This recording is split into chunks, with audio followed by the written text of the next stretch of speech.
Bueno, son las 7:05. Podríamos dar inicio formalmente a la actividad, si querés. Bueno, esta actividad se va a grabar, digo porque hay que pedir el consentimiento, principalmente de los expositores. Así que bueno, si están de acuerdo, ya estás grabando, ya se está grabando, me parece, ¿no? Ok. Bueno, más o menos es un gusto verlos y verlas acá en la pantalla. Hay gente que hacía un tiempo que no veíamos, que no nos veíamos. Esta actividad es un ciclo, pertenece, digamos, a un ciclo que organiza la Maestría en Estudios Culturales de la Universidad Nacional de Rosario, que está radicada en el Centro de Estudios Interdisciplinarios. Es un ciclo que ya habíamos iniciado, bueno, hace bastante, durante la pandemia, principalmente organizado por Lautaro Cosia, que es parte del equipo de la maestría, con su curaduría, digamos, y, y luego estas conversaciones se van alojando en el sitio de YouTube de la maestría, en sinergia con la web de la maestría.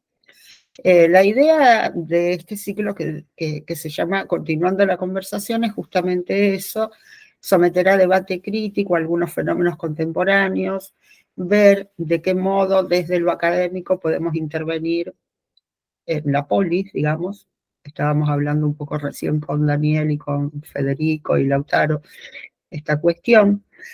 Y, y por supuesto, abrir al debate de las cuestiones que a ustedes les parezcan. Entonces, eh, el próximo, ya les anuncio cuál va a ser el próximo, así ya queda dicho por las dudas que luego la conversación se ponga interesante y siga. El próximo es el 6 de junio, también a las 19 horas, con María Pía López, que es socióloga, ensayista, bueno, investigadora. Ustedes la deben conocer. Fue directora del Museo del Libro y de la Lengua de la Biblioteca Nacional, y la temática que va a desarrollar María Pía tiene que ver con feminismos, sus encrucijadas y las críticas desde el presente. Bueno, entonces vamos a hablar ahora del ciclo que nos convoca hoy. Nuestro invitado, a quien agradecemos muchísimo, es el doctor Daniel Feierstein. Es especialista en el estudio de prácticas sociales relativas a genocidios, eh, bueno, autor de muchos libros. La charla va a ser principalmente sobre el rol del pasado en la batalla cultural. Es doctor e investigador principal del CONICET, Daniel, y para de alguna manera aprovechar la especificidad del tema, lo convocamos a un colega, a Federico Donner, que está acá acompañándonos, así que gracias, Federico, por tu participación, para que pueda no solo dialogar con Daniel, ya que Federico conoce la obra y está al tanto de los términos del debate de esta problemática, sino también para ir organizando la conversación entre todos. Entonces les presento a Federico Donner. Federico es profesor de Historia de la Filosofía Contemporánea en la Facultad de Humanidades y Artes de nuestra universidad. Es subsecretario académico, miembro del Consejo Asesor de Derechos Humanos. Es el coordinador de un programa que es muy interesante en la Facultad de Humanidades, que es el de contenidos transversales. Integra distintos comités de revistas, entre ellos de derechos humanos, ¿no? De cuadernos filosóficos, La Crecientes. Escribió un libro en coautoría sobre justamente genocidios, conversaciones desde el sur, publicado por la editorial de la Municipalidad de Rosario y el Museo de la Memoria, y sus trabajos se centran en el paradigma del mesianismo impolítico en términos de Benjamin, Taus, Agamben y ese tipo de autores. Así que bueno, bienvenidos y bienvenidas. Ahora Federico va a hacer una presentación de los antecedentes de Daniel y luego ya comenzamos con la actividad. Te paso la palabra, Federico. Gracias, Sandra. Muchas gracias. Lautaro, Sofía. Bienvenido, Daniel. Bienvenidos a todos. Voy a hacer una breve presentación. Voy a hablar un momentito nada más, porque la idea es escucharlo a Daniel. Decía Sandra que Daniel es doctor en Ciencias Sociales por la UBA, investigador principal del CONICET, profesor titular en la carrera de Sociología de la Facultad de Ciencias Sociales de la UBA y de la UNTREF, donde dirige el Centro de Estudios sobre Genocidio. Fue presidente de la International Association of Genocide Scholars en el periodo 2003-2015 y miembro del Tribunal Permanente de los Pueblos. Ha actuado como juez de dicho tribunal en numerosos casos, entre ellos México en 2014, Myanmar 2017, Sri Lanka 2010 y 2013 y Colombia 2021. También fue consultor de Naciones Unidas en temas de discriminación, derechos humanos, racismo y genocidio, y ha publicado una decena de libros. Los nombro por año: 6 estudios sobre genocidio, del 97, que fue editado en varias ocasiones, 2000, 2008 y 2020. Este libro fue ganador del primer premio municipal de ensayo de la ciudad de Buenos Aires en el periodo 2000-2001. El genocidio como práctica social, 2007. Memorias y representaciones sobre la elaboración del genocidio, 1, de 2012. Juicios sobre la elaboración del genocidio, 2, 2015. Introducción a los estudios sobre genocidio, del 2016. Los dos demonios recargados, 2018. La construcción del enano fascista, 2017, editado en 2023. Y ahora, pandemia, un balance social y político de la crisis del COVID-19, 2021. Y bueno, ahora este año, recientemente, el pasado, en la batalla cultural, la disputa por el sentido de los genocidios, que está a punto de llegarnos, ¿no? Vía las librerías. El eje del trabajo de investigación de Daniel Feierstein es el análisis comparado de las prácticas genocidas. Uno de los mayores aportes de ese campo, el llamado campo de los estudios sobre el genocidio, ha sido poder abandonar la visión más banal que piensa el genocidio solamente como un momento particular de horror, excluido de toda lógica histórica, ¿no? Aislado. Esto implica haber podido transformar a las prácticas genocidas en un objeto de estudio específico, en un objeto de análisis para poder comprenderlas como una tecnología de poder. El genocidio, nos aporta Daniel, no es entonces la expresión de la maldad, sino la decisión de transformar la identidad de un pueblo a través del terror y su efectuación por medio de una serie de tecnologías de poder que pueden ser estudiadas. Y tampoco el genocidio se limita al momento del aniquilamiento, sino que es un proceso de construcción que hace viable esa posibilidad del aniquilamiento y que tiene también toda una serie de consecuencias posteriores, seguidas por la aplicación de ciertas tecnologías de poder que buscan, como decíamos, transformar la identidad del pueblo en el cual se abate ese terror. Las disputas actuales por la memoria del pasado reciente, de las cuales viene dando cuenta Daniel y a las cuales se va a referir hoy también, se inscriben entonces en el propio proceso genocida que no ha terminado, pues el aniquilamiento busca alcanzar todavía su realización simbólica, esto es, la destrucción de las formas de representación que va construyendo la sociedad que vivió el terror y que no acepta su legitimación. Bueno, Daniel, te cedo la palabra. Bienvenido. Bueno, muchas gracias a Sandra Lautaro por la invitación, a Federico por la presentación. Nos hemos cruzado ya en varios eventos y presentaciones de libros. Y bueno, un poco la idea era, cuando me habían convocado, hablábamos con Lautaro y como el tema era justamente charlar sobre la disputa de sentido en el presente y qué rol juega el pasado en esa disputa de sentido y cómo son los temas en los que vengo tratando de trabajar en los últimos años y que conectan, como decía Federico, con todo el trabajo previo. Bueno, decía, aprovechemos que está justo saliendo el último libro que es sobre esto, pero con la peculiaridad de que habíamos arreglado hoy y que el libro está solamente para el que vaya a la Feria del Libro, porque el libro en realidad aparece fin de mayo a librerías, pero bueno, lo adelantaron por la feria. Pero bueno, no importa, por eso no. Es más una charla que una presentación, un poco mitad cada cosa.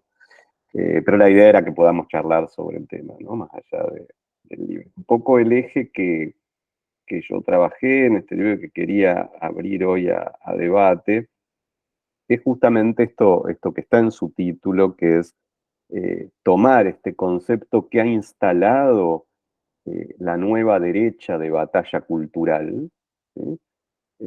Que es de lo que hablan muchos de estos sectores, no solo en la Argentina, ¿sí? Porque este concepto de batalla cultural da cuenta también del planteo de las nuevas derechas en España, o en Chile, o en Uruguay, o incluso en los Estados Unidos, o en Francia. Y que este concepto de batalla cultural, que creo que es interesante, quizás nosotros podíamos utilizar otros términos por ahí más precisos para dar cuenta de eso, quizás disputas por el sentido, que es lo que pongo en el subtítulo, que es la forma más gramsciana clásica de pensarlo, ¿sí? Pero que en verdad estamos refiriendo a lo mismo, más allá del grado de precisión que le demos, que es que la disputa política está muy conectada con disputas por el sentido. Y esta es la lógica de una batalla cultural, que es cómo nos explicamos la realidad, cómo nos explicamos lo que nos pasa y cómo nos explicamos quiénes somos, quiénes son los demás, qué relación tenemos con los demás. Bueno, esto es objeto de una disputa por el sentido, esto es objeto de una batalla cultural. Y la percepción, que los que vienen siguiendo un poco mis reflexiones, ya lo vengo hace años planteando, también era el eje de la construcción del enano fascista, pero es una percepción, o incluso de los dos demonios recargados, pero una percepción que ha ido cobrando cada vez más fuerza, es que tanto a nivel internacional como en el caso puntual argentino, venimos perdiendo esa batalla cultural. Entonces, que estamos en un ciclo descendente en esa construcción de sentido, y la idea es poder entender por qué. No da una sola charla para pensar ese por qué, entonces por eso la idea de hoy es centrarnos en un tema, que no es el único tema, y después en las preguntas podemos abrirlo y en la charla otros temas también, pero yo quiero centrarme en un tema, que es el tema de la charla, que es el tema del libro, que es el rol que juega el pasado en esa disputa, o los usos del pasado en esa disputa. Pero es solo una dimensión de esa disputa por el sentido, pero es una dimensión para nada menor, ¿no? Entonces, cuando nosotros estamos disputando el sentido de la realidad, la forma en la que concebimos el pasado juega un rol en ese sentido, y ahí es interesante que, por ejemplo, en el caso argentino, lo que vamos a tener es un cuestionamiento tanto al pasado cercano como al pasado lejano. Entonces, lo que uno puede observar en la nueva derecha es un nuevo tipo de recuperación de figuras como la de Alberdi, una recuperación de figuras que habían sido, podríamos decir, desconsagradas durante un periodo histórico, como la de Roca o la de Mitre, pero también un cuestionamiento a los sentidos construidos en relación a la última dictadura. Entonces digo, este pasado juega tanto un pasado más lejano, de un siglo o más de un siglo atrás, o un pasado un poco más cercano, aunque ya no es tan cercano como la última dictadura, que ese es otro tema a tomar en cuenta, que ya han pasado más de 40 años de su final, con lo cual tampoco es algo que está tan cerca, sobre todo de las dos generaciones más jóvenes, ¿sí? Que por de pronto no han tenido vinculación con esa experiencia histórica. Entonces la idea es, bueno, ¿qué pasa en esa disputa? ¿Qué pasa con esa utilización del pasado? Y cómo pensar algunos problemas en esa utilización del pasado, porque yo creo que con muchos temas y también con los usos del pasado, creo que una forma bastante poco productiva de plantear estos problemas es centrarnos en lo que hace el otro, ¿no? Y en este sentido, analizar solamente qué cosas hacen estas nuevas derechas, por ejemplo, con el pasado. Yo creo que puede tener su valor, es importante hacer esto, pero me parece que de ninguna manera alcanza, y por lo tanto el eje mío está puesto en poner en diálogo eso con algo que me parece infinitamente más importante y que sin embargo se trabaja mucho menos, que es qué es lo que hacemos nosotros con ese pasado ¿Y qué problemas tiene lo que hacemos nosotros?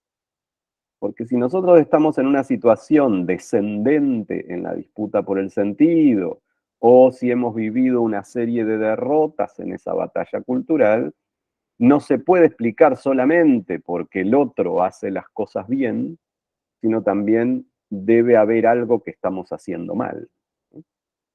¿Y por qué me parece más productivo este segundo nivel?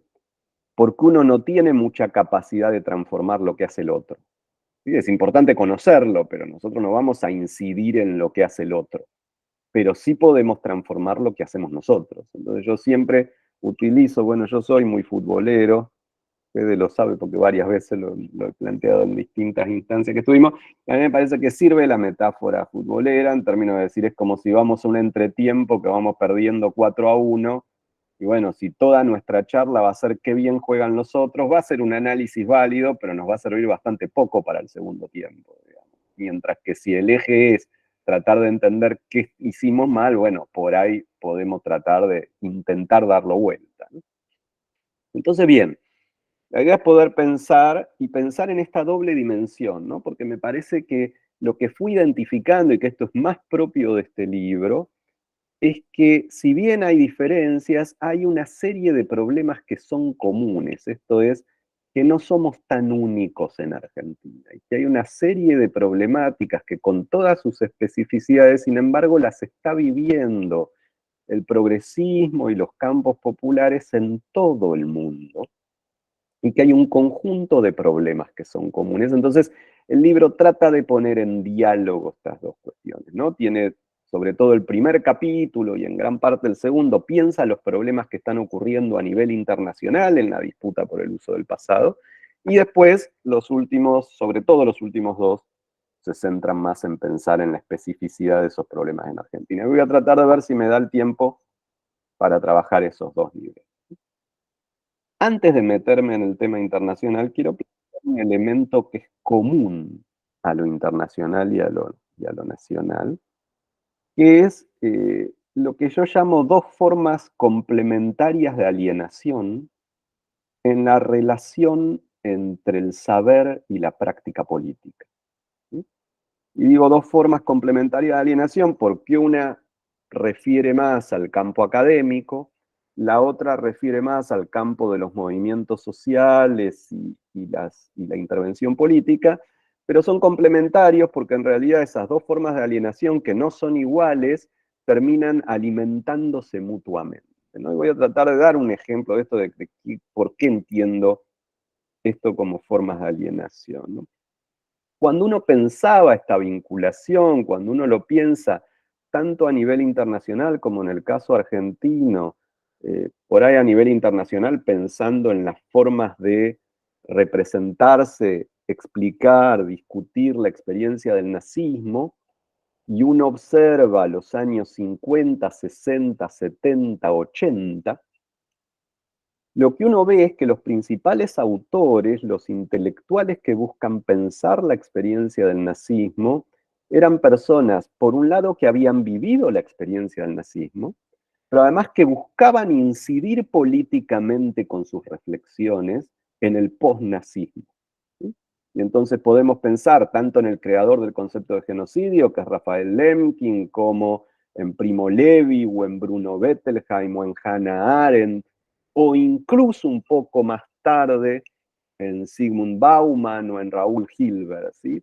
Todos ellos tienen una historia, no solo de que los atravesó el nazismo como parte de su experiencia vital, o son sobrevivientes del nazismo, o se tuvieron que ir de Europa perseguidos por el nazismo, o como en el caso de Hilbert, que era más joven, interviene como parte del ejército norteamericano en la liberación de los campos del nazismo. Y entonces, por un lado están atravesados vivencialmente, pero por otro lado también su objetivo es que su reflexión incida en la disputa política sobre cómo representamos el nazismo. Entonces todos tenían una participación política muy clara, que no necesariamente tenía por qué ser partidaria, aunque en algún caso lo pudiera ser, pero sí esta voluntad de incidir en el debate político. Y lo que va a ir pasando en el campo de los estudios sobre genocidio es que lo que voy a llamar la segunda y sobre todo la tercera generación de estudios sobre genocidio va a ir sufriendo un proceso de profesionalización cada vez mayor, que por un lado uno podría decir, bueno, es lógico que no tuvieran una vinculación vivencial con el genocidio, porque son más jóvenes, pero hay una búsqueda de quedarse afuera de la posibilidad de incidencia política en términos de una profesionalización que se piensa como neutral y que por lo tanto la vinculación con los hechos los contaminaría y para entender se tienen que parar afuera. Por eso yo digo que es una forma de alienación porque no existe el pararse afuera. Es una ficción. Esto es, todo lo que genera el pararse afuera es el dejar de ser consciente de las propias relaciones de determinación. O sea, nosotros no estamos afuera de ningún hecho, y menos que menos de ningún hecho político, y menos que menos de un hecho de las características de un genocidio. Muy distinto si nosotros sabemos que estamos adentro y tratamos de tomar en cuenta esos elementos para tratar de objetivar nuestra mirada, que es una cosa, que cuando planteamos como esta ficción de la neutralidad y esta idea de que nos contaminaría el buscar incidir en la disputa política, ¿no? Y esto va a pasar con mucha fuerza, sobre todo a partir de los años 90 y más que nada a partir del siglo XXI, ¿sí? Con lo que yo voy a llamar la tercera generación de estudios sobre género. Ahora, algo bastante parecido pasó en el campo académico argentino. Entonces nosotros tenemos que los primeros autores que pensaron el genocidio argentino también tenían esta característica de haber sido atravesados por la experiencia genocida, pero sobre todo de buscar incidir políticamente en esa disputa. Y entonces, más allá del caso emblemático, que fue como el pionero, pero asesinado muy tempranamente, que es Rodolfo Walsh, su carta abierta a la Junta Militar, después cuando uno empieza a recorrer los nombres de esa década del 80 y del 90, encuentra a Juan Carlos Marín, a Eduardo Luis Duhalde, a Juan Villarreal, incluso a Guillermo Donnell, todos autores que, entre otros, ¿no? Son los primeros que me van surgiendo, incluso Eduardo Basualdo, Miguel Cavice, todo ese trabajo sobre el nuevo poder económico en la Argentina, donde justamente, además de que todos tenían una trayectoria política, que todos habían tenido un rol en los años 70, no es solo una cuestión de edad, no es solo vivencial, sino que buscaban en esas reinterpretaciones incidir en la disputa política de su momento, más allá de que tenían un rol importantísimo en la academia, todos ellos eran profesores titulares en distintas facultades de la Argentina, pero esta reflexión entendía esta conexión. Y lo que va a pasar con la segunda generación, en el caso argentino, va a ser parecido a lo que pasó, sobre todo con la tercera, pero en parte con la segunda, en el caso internacional, también con esta lógica de profesionalización, de neutralidad, ¿sí? Y de intento de no buscar pensar las consecuencias políticas de la propia reflexión. Y entonces, por plantearles un ejemplo del caso argentino que me parece muy emblemático y muy grave, y digo, y sobre todo interesante para una maestría como esta, en estudios culturales, aparece el traslado de la noción antropológica de categoría nativa para pensar el proceso político argentino. Y entonces aparece esta cosa que a mí me parece tremendamente alienada al punto del absurdo, de que para pensar el genocidio en la Argentina tendríamos categorías profesionales, que son las que usan los académicos, y categorías nativas, que son las que usa el movimiento popular. Y lo que se está diciendo sin decir es que la categoría en serio es la académica. Esto es, aparece, por eso digo, es una forma de alienación, porque aparece la idea de que el académico es el que piensa, el movimiento social es el que actúa, y aparece como una escisión entre el pensar y el actuar. Y por eso digo que es una forma de alienación, ¿no? Esta incapacidad de ver la conexión entre el pensar y el actuar, que no hay pensar sin acción y no hay acción sin pensamiento. Ahora, el tipo de alienación complementario a este, porque esto da cuenta más de la academia, del campo intelectual, es que los movimientos sociales, los partidos políticos, aquellos que intervienen políticamente en la realidad, sufrieron un tipo de alienación complementaria y en espejo, en el sentido de comenzar a despreciar la labor del pensamiento crítico, de entrar en lógicas mucho más consignistas y de incluso en culturas de la cancelación, esto es, nosotros estamos con los buenos, los otros son los malos, y esto pensado, después lo voy a tratar de trabajar un poquito más, en formas de esencialización identitaria, que impiden esta reflexión crítica que yo decía que es tan relevante en un entretiempo de un partido que vamos perdiendo, ¿sí? Que es la capacidad de reflexionar sobre aquello que hacemos mal. Entonces se da en la articulación de estas dos formas de alienación que queda escindido el pensar del hacer, empobreciendo a ambos. ¿Sí? Porque un pensar que no puede articularse con el hacer termina perdido en su abstracción, que es este ejemplo que les daba de la categoría nativa, pero de muchas de las discusiones del campo de la historia reciente en la Argentina, o el campo de la tercera generación de los estudios sobre genocidio a nivel internacional. Si pierde la conexión sobre que las disputas teóricas tienen consecuencias políticas y no podemos darlas sin tomar en cuenta sus consecuencias políticas. Y al mismo tiempo empobrece la acción política al cortarle la capacidad del ejercicio de la crítica, ¿sí? Porque ya no es solo que los intelectuales no participan de la actividad política, sino que es que la propia actividad política no piensa en la importancia del trabajo crítico de sí mismo, que lo podría hacer el propio movimiento, pero no lo hace, comido por la coyuntura, comido por la necesidad de ir a la marcha y capturado en estas lógicas de la cancelación y de la esencialización, no lo hace, y me parece que esto es un elemento común que explica en un nivel importante algunos de los elementos de esa derrota. ¿Y por qué? Porque cuando uno observa a los intelectuales de la nueva derecha, que existen aunque nos cuesta verlos, porque esta esencialización también hace pensar que son todos bobos, que son todos desquiciados, que no entienden nada, e incluso ni siquiera leer lo que están diciendo.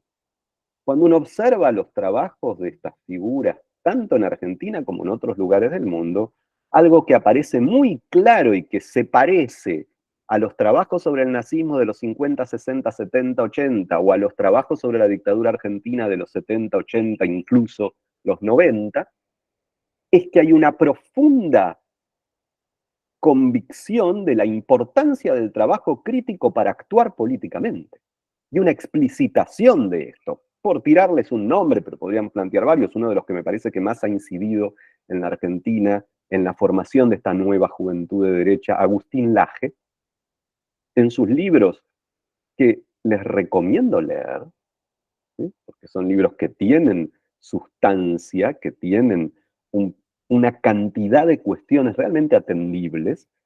En todas sus introducciones hay un tipo de articulación y un tipo de convicción que es muy parecida a estas que estoy planteando de un momento previo en los usos del pasado de otras experiencias históricas. Hay una voluntad de decir, mi intención no es ganar una cátedra en una universidad, más allá de que me encantaría hacerlo, pero mi intención es incidir en la disputa política. Y el trabajo que hago de comenzar a desbrozar lo que está pasando en la disputa por el sentido, busca incidir en esa disputa, ¿sí? Y logra incidir en esa disputa. Porque gran parte de esos jóvenes libertarios han sido formados, en algún caso en la lectura de espacios como los del AGE, que ha llenado presentaciones en ferias del libro o montones de eventos en todo el país de miles y miles de pibes jóvenes, sobre todo varones, pero no solo. Pero además porque irradia, porque muchos que no lo han leído llegan a esos conceptos a partir de cómo esos conceptos se traducen a las redes sociales, cómo esos conceptos se traducen a formas de intervención mucho más directas, pero de alguien que sí leyó y toma el concepto e interviene, ¿no? Entonces me parece que ahí hay como un nudo a pensar, que es el nudo central que yo quería plantear en esta charla y que es el nudo central también del libro, que es en esta lógica cómo juegan estas formas de reutilización o utilización del pasado en esa disputa por el sentido. Y entonces voy a tomarme 5 minutos para tirar alguna cosita a nivel internacional, porque quiero por ahí los 10 que me quedan después tirar algunas más en profundidad del caso argentino. A nivel internacional lo que ha ocurrido es la capacidad de utilización de la condena del genocidio nazi como forma de legitimación de una nueva intervención neocolonial en distintos puntos del planeta. Para eso había que hacer un conjunto de operaciones conceptuales, ¿sí?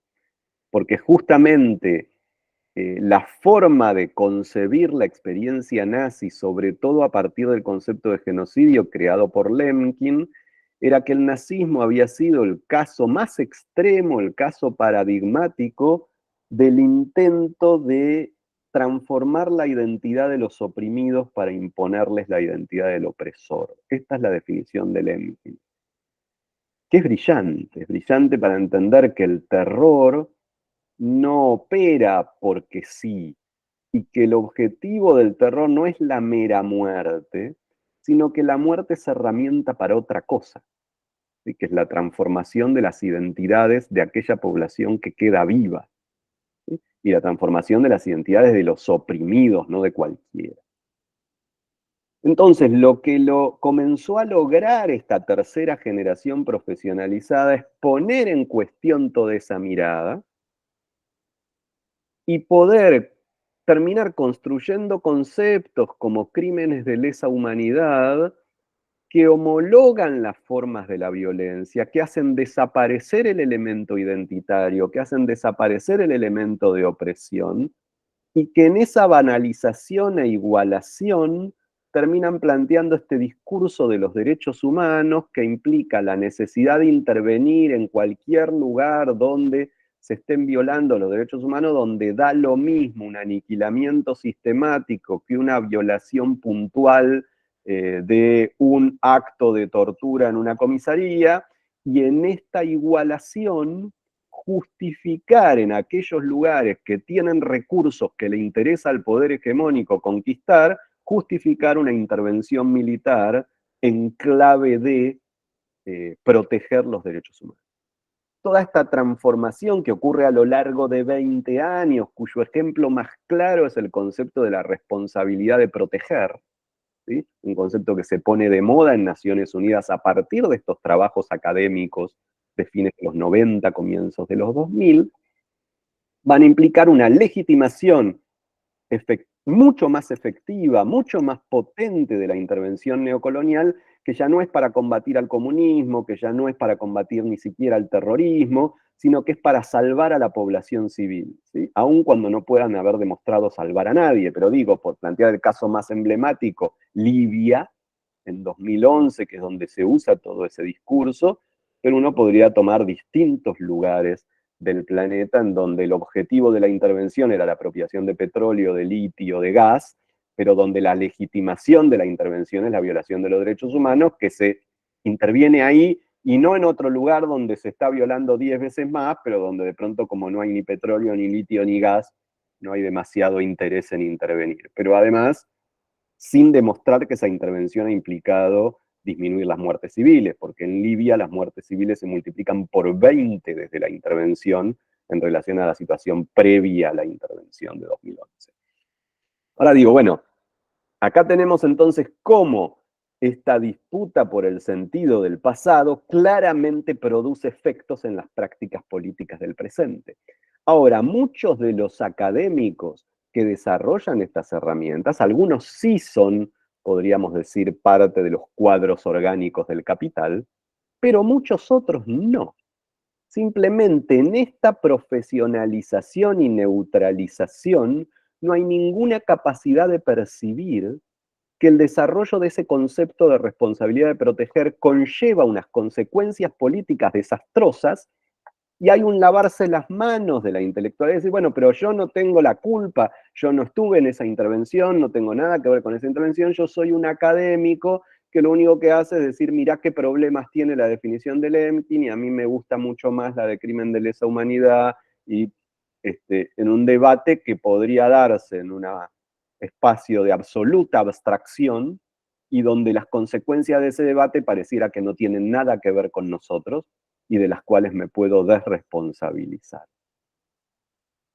Podríamos decir que algo parecido podemos encontrar con un conjunto de discusiones en el caso argentino, ¿sí? Algunas ya las había trabajado yo en algunos otros libros, sobre todo, por ejemplo, la problematicidad del concepto de terrorismo de Estado, que es un concepto que seguimos utilizando, pero no es solo que seguimos utilizando, es el concepto emblemático para referir a la dictadura, y sin embargo es un concepto que le deja servido en bandeja a la nueva derecha la igualación que quiere producir. Sobre todo cuando lleva a cabo esta inversión ya de un concepto que era problemático en Duhalde, pero en otro contexto histórico, que era el de Estado terrorista, pero que por lo menos en Duhalde, como era Estado terrorista, lo que se estaba discutiendo era formas de Estado, ¿sí? Las formas que asumía la estructura estatal. Y el problema que tenía era que llamarlo terrorista era tan impreciso que nos terminaba generando muchos problemas en el análisis de esa forma estatal. Ahora, cuando eso se invierte y se transforma en terrorismo de Estado, resulta que de lo que estamos discutiendo es de las formas de terrorismo. Y si estamos discutiendo de las formas de terrorismo, la pregunta que inmediatamente se abre, sin que la nueva derecha diga nada, que por supuesto que después lo va a decir, es, bueno, pero ¿y con el otro terrorismo qué vamos a hacer? Y esto ya nos lleva a nosotros mismos a una trampa con el propio concepto utilizado, porque entonces resulta que estamos discutiendo sobre los terrorismos. Lo he desarrollado mucho a qué nos lleva toda esa discusión, no me quiero meter hoy, después si quieren volvemos en las preguntas, pero digo, a ningún buen lugar nos lleva a una encerrona, porque lo resolvamos como lo resolvamos, no podemos salir de la igualación, que es lo que busca esta nueva derecha, que es igualar lo que no es igual. ¿Sí? Una maquinaria sistemática, genocida, de aniquilamiento de población y transformación identitaria del conjunto de la sociedad utilizando ese terror, de un conjunto de problemas de la lucha armada que pueden ser abordados, que deben ser abordados, pero que no tienen nada que ver con esa maquinaria sistemática. Ahora, si nuestro eje de discusión no es la maquinaria sistemática, sino el terrorismo, bueno, entonces estamos discutiendo en esos dos planos, ¿sí? Estamos discutiendo entre un terrorismo y el otro terrorismo. Ya estamos entrampados.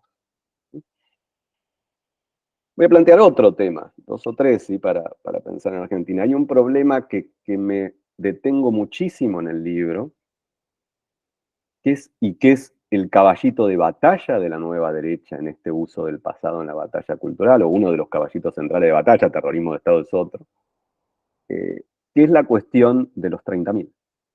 Yo diría que es el tema central. Es más, el tema al que dedica el gobierno el documental que plantea como su intervención ante el último 24 de marzo. Ahora, en la cuestión de los 30.000 también hay un conjunto de problemas propios poco explorados, ¿sí?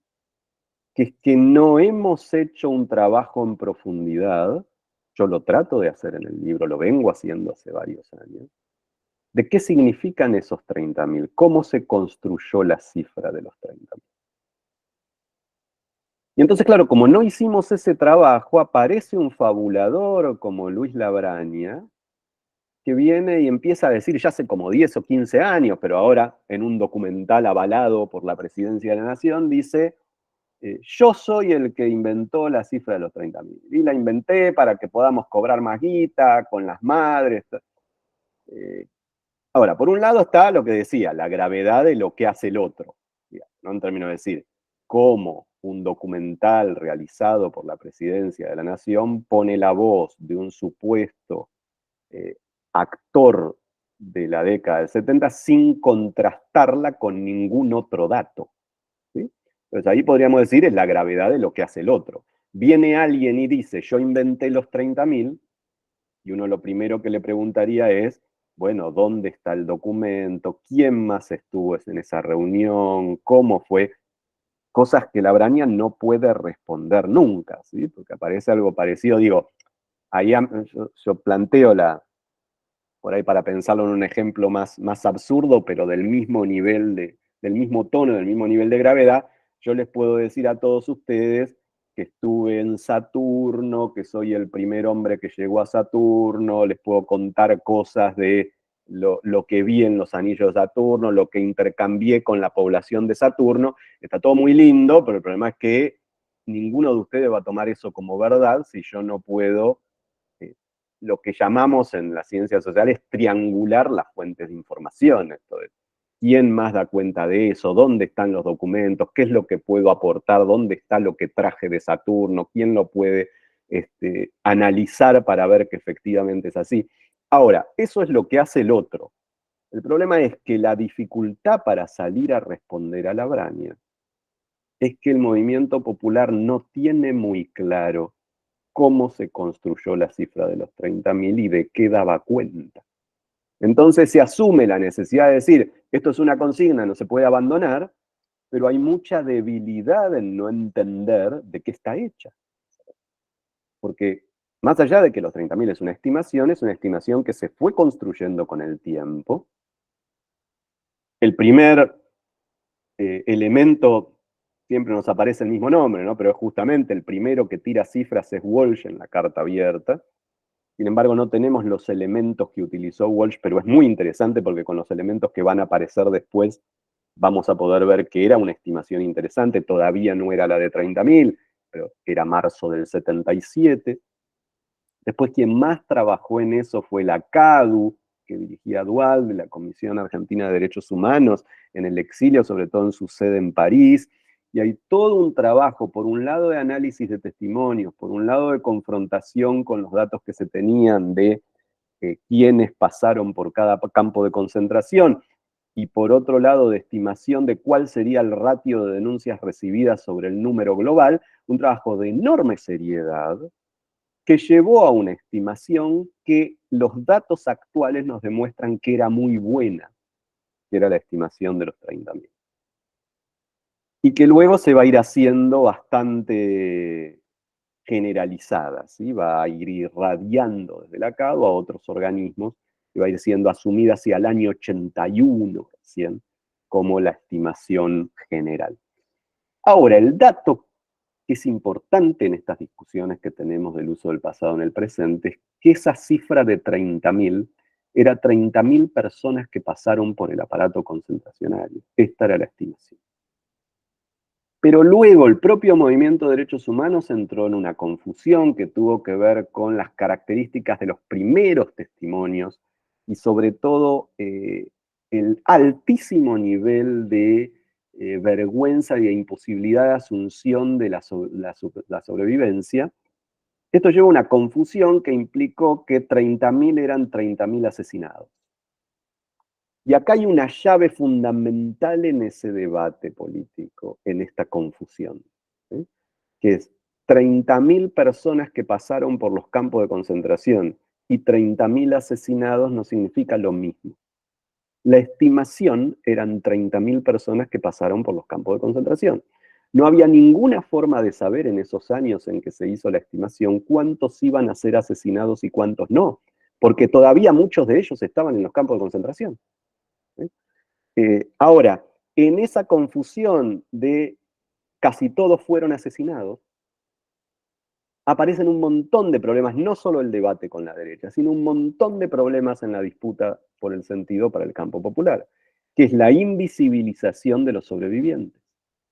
Con los datos que tenemos hoy, que paradójicamente en los datos que hoy tenemos relevados por el RUBTE, la cifra es bastante cercana a 30.000, sabiendo que falta relevar muchísima información y que hay mucha información que nunca vamos a tener, con lo cual, en verdad, la cifra de 30.000, como pasa con las estimaciones, es muy probable que se haya quedado corta y que hayan sido más de 30.000, no sé si muchos más, pero sí unos cuantos más, porque hoy hay 28.100 o 28.200 casos relevados por el RUTE.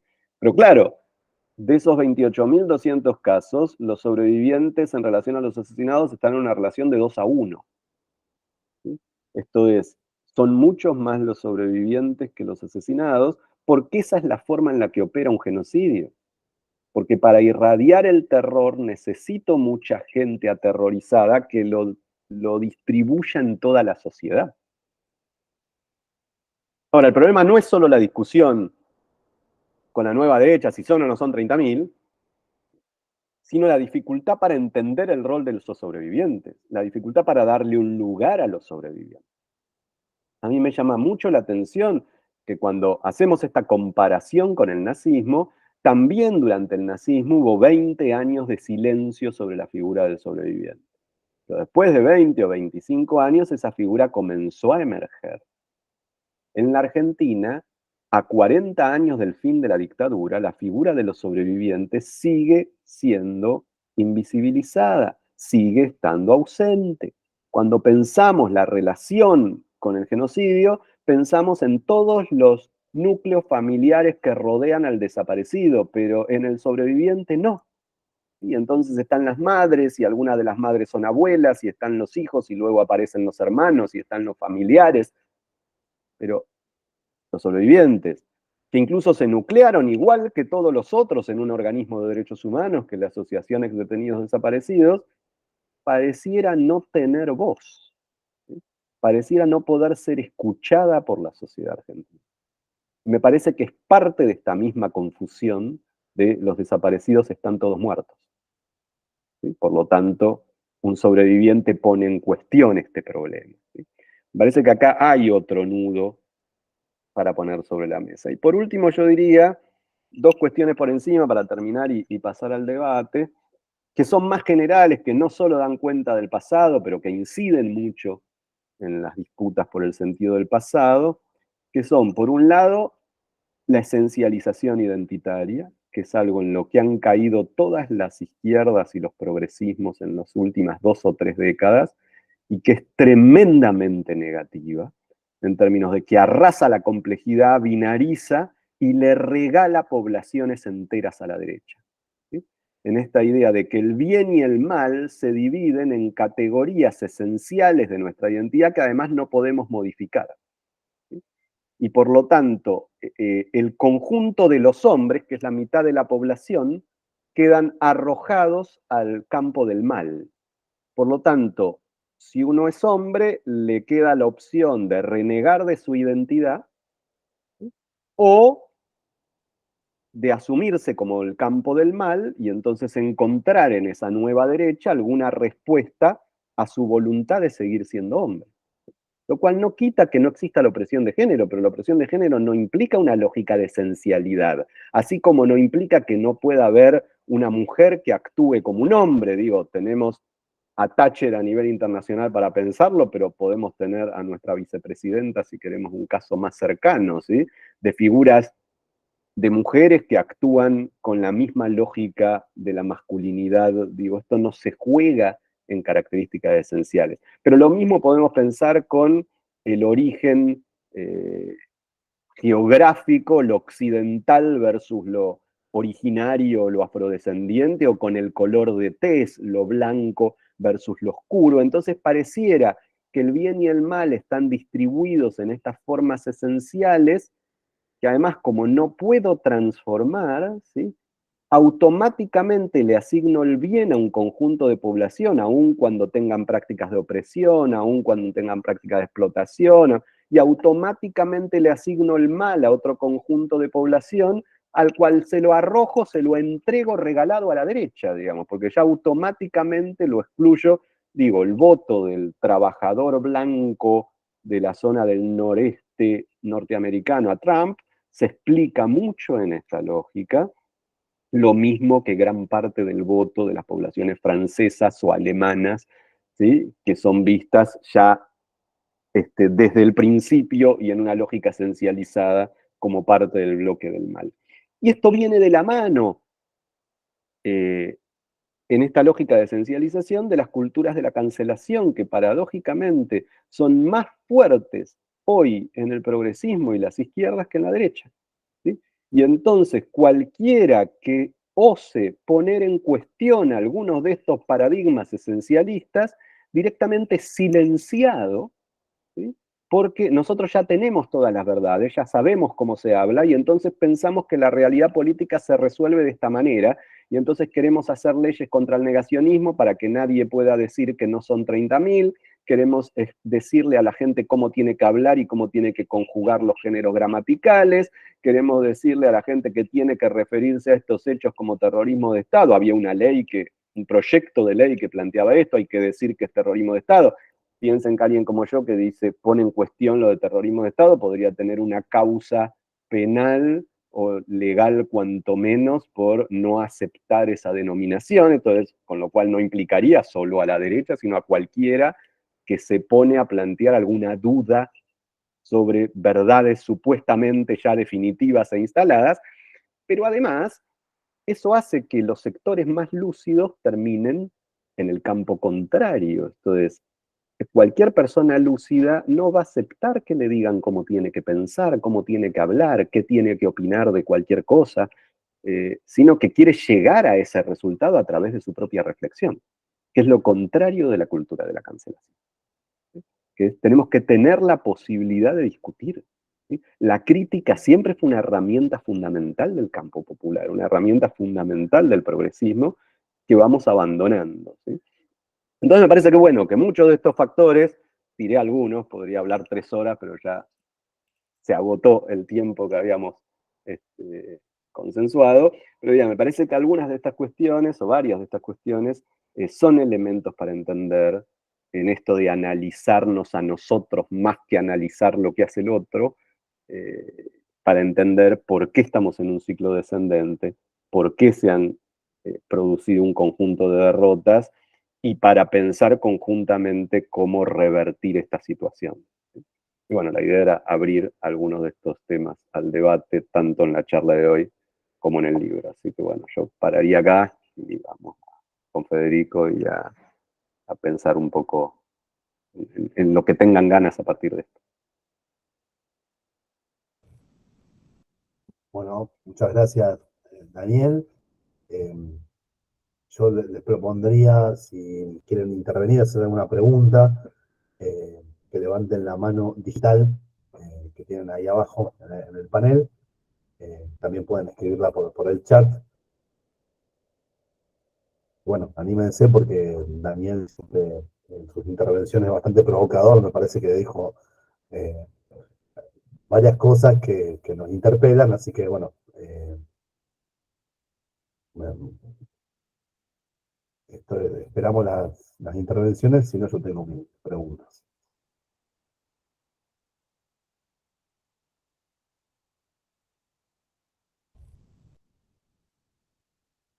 Bueno, si les parece, arranco yo, así rompemos el hielo y Vamos. después se anima el resto.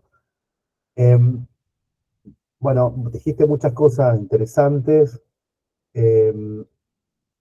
Con respecto a la segunda, tercera generación de académicos, de intelectuales, de profesionales, ¿no? De campo de genocidio, de la memoria, vos te referías, ¿no? Bueno, a estas alienaciones complementarias con respecto a los autores de la política. Y eso también coincide, bueno, con varias cosas, ¿no? Pienso con varios procesos globales y locales. Eh, Traverso dice siempre, bueno, sale Marx y entra la memoria como para marcar la época en la que, a partir de la caída del muro de Berlín, a partir de las experiencias, digamos, de las dictaduras en el Cono Sur, la violencia política, la violencia insurgente es un poco desterrada de nuestro imaginario político, ¿no? Entonces, de alguna forma, creo que bueno, lo que vos señalás converge con eso, y a mí una de las cuestiones que vos, bueno, que vos trabajás en tus libros, por ejemplo, en Los dos demonios, que me parece muy interesante y que es una de las cuestiones a las que casi nadie hace referencia, que es la cuestión de la violencia estructural y de la legitimidad de la violencia insurgente, que parece haber sido barrido, ¿no? Por bueno, la realización simbólica del genocidio. Así que bueno, este sería mi el pie. Bueno, varios temas en uno, pero ahí voy, intento. Por un lado está bueno lo que planteas de Traverso. A mí el que me parece que lo vio antes e incluso mejor que Traverso es Perry Anderson, esto, cuando plantea algo vinculado, yo lo tomo mucho para pensar estas alienaciones, cuando dice el momento en que la izquierda se volvió izquierda cultural, dice él, y que fue el momento en que perdió a su base social. Lo que dice Perry Anderson es esa izquierda de Marx o de Lenin o de Trotsky era una izquierda que estaba inscripta, inserta en el movimiento popular, era prácticamente lo mismo. Y bueno, lo que Gramsci llamaba el intelectual orgánico, ¿sí? Ese trabajo adentro del propio movimiento, donde sería absurdo pensar en categoría profesional y categoría nativa, donde todos pensaban juntos, ¿sí? Donde de pronto algunos destacaban en lo que podían escribir dentro de ese pensamiento, de esa acción conjunta. Y lo que él va a decir, que lo ubica Anderson sobre todo en la escuela de Frankfurt, pero en el después de la escuela de Frankfurt, es una izquierda que producto del genocidio, porque él lo vincula como un resultado del genocidio, queda escindida de su base social.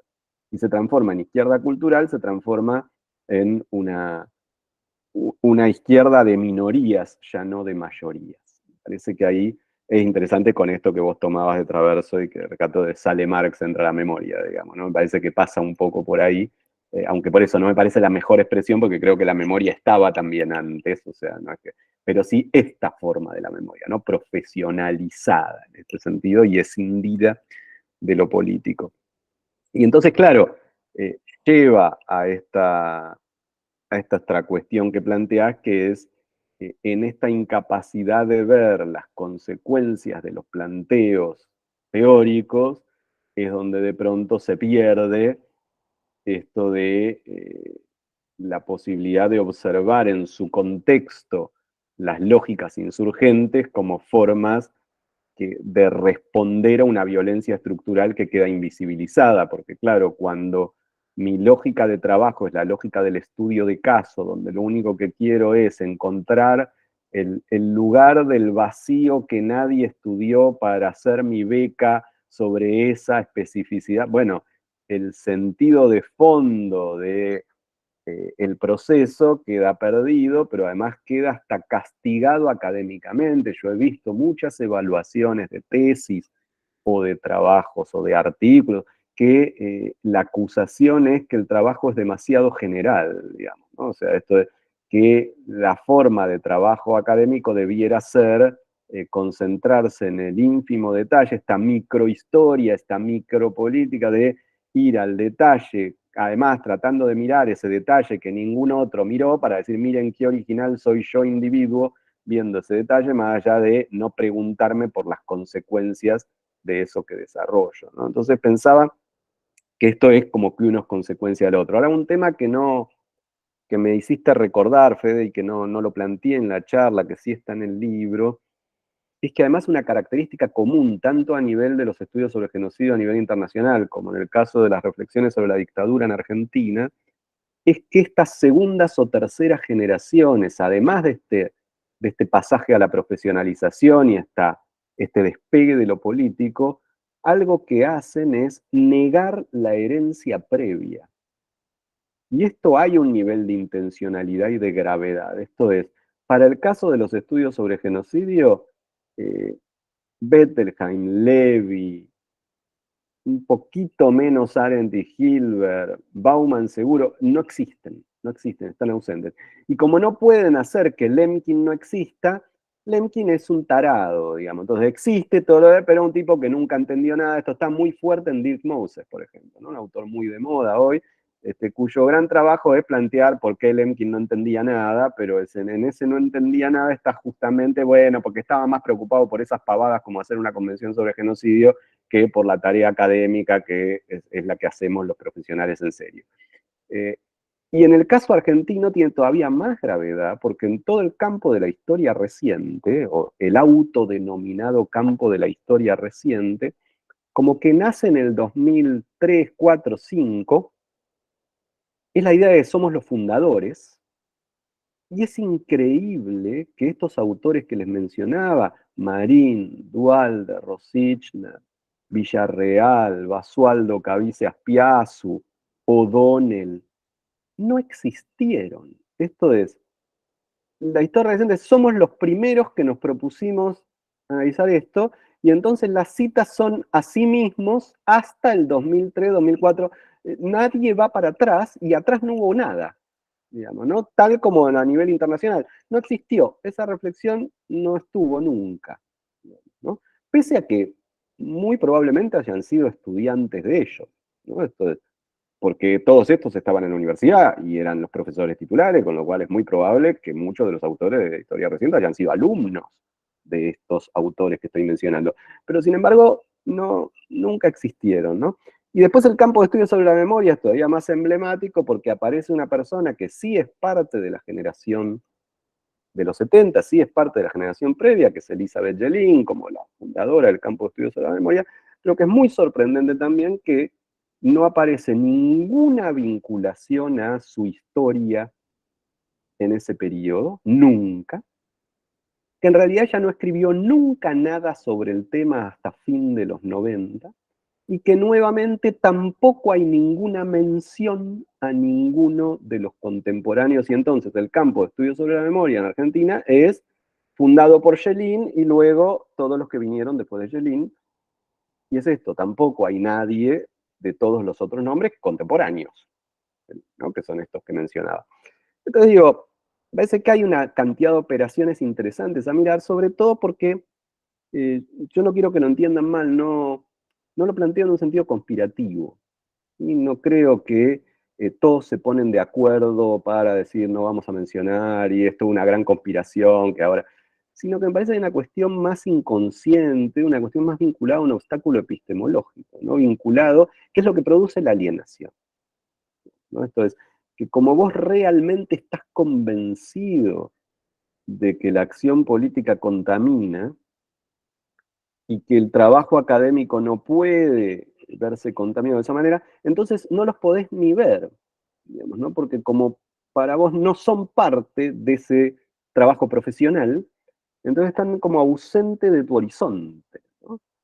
Pese a que estoy convencido de que los tienen que haber leído, por eso digo, porque tienen que haber sido estudiantes, pero además los tienen que haber leído, porque todos los que nos fuimos formando en los 80 y los 90 era imposible no leer, digo, por plantear uno que decía ahora a Rosichner, digamos, ¿no? A Rosichner padre, aclaremos. O a Duhalde, más allá de que, claro, parece que quedó contaminado porque fue secretario de Derechos Humanos, pero digo, Duhalde tiene toda una obra previa a ser secretario de Derechos Humanos y una obra también política previa con ese rol en la CADU y demás. O incluso podría mencionar a Barcesat, qué sé yo, por plantear un nombre más en el plano del derecho penal o del derecho constitucional. Y llama la atención, ¿no? Como que hay un silencio, no existieron, no hay. Yo lo traté de buscar, no hay una sola cita, nunca. Y miren que se ha producido mucho en historia reciente, en estudios sobre la memoria en Argentina, salvo algún que otro autor, Débora D'Antonio, por ahí podríamos decir como excepción, que sí ha tenido en los últimos años una serie de trabajos donde rescata a Duhalde, donde lo discute. Pues además es esto, rescatarlo no quiere decir estar de acuerdo con todo, sí quiere decir ponerlo sobre la mesa, ¿no? Porque uno puede rescatar esa herencia y decir, con esto yo estoy de acuerdo, con esto no estoy de acuerdo, con esto sí, esto lo vio, esto no lo vio. Pero cuando uno hace silencio total, digamos, y dice, acá este campo lo inventé yo, bueno, hay un problema, por eso digo, y que no lo pienso conspirativamente, ¿no? Yo creo que muchas de estas personas efectivamente creen que inventaron estos campos, ¿no? O sea, lo creen realmente, no es que mienten, digamos, ¿no? Pero por eso digo que es un problema que tiene más que ver con formas de alienación y con obstáculos epistemológicos que con una cuestión más chiquita de no darle lugar a tal o a cual. Sí, y quizá también con la realización simbólica del genocidio que despolitiza o condena de alguna forma la militancia política, y de algún modo esto que vos estás diciendo dialoga o hace sistema con del otro extremo la acusación de adoctrinamiento, ¿no? Que supone, digamos, cierta neutralidad del saber y que, como decís vos, lleva a que se destierre o se esmerile a estas primeras generaciones de militantes principales a bueno, una época salvaje de este campo de estudios, que bueno, mejor olvidemos rápido porque sería una prehistoria que tiene poco interés profesional.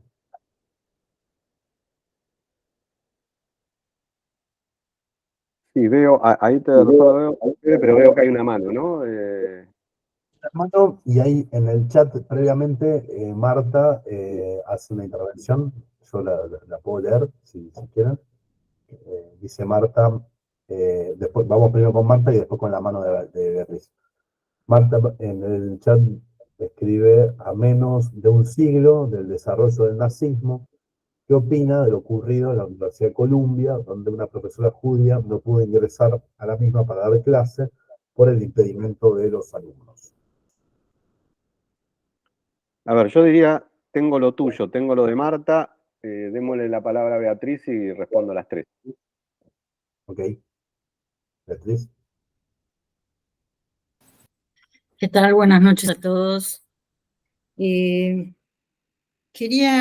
consultarte, Daniel, respecto de una lectura que hice hace poco de un texto de Luciano Alonso sobre la historia de los derechos humanos en Argentina, que me parece que dejaba bien plasmada la idea de que, en particular, el kirchnerismo colocó en el centro de la mirada sobre los derechos humanos a la figura del desaparecido, dejando de lado, en parte, digamos, de manera semejante a lo que vos mencionabas, que existieron muchas personas que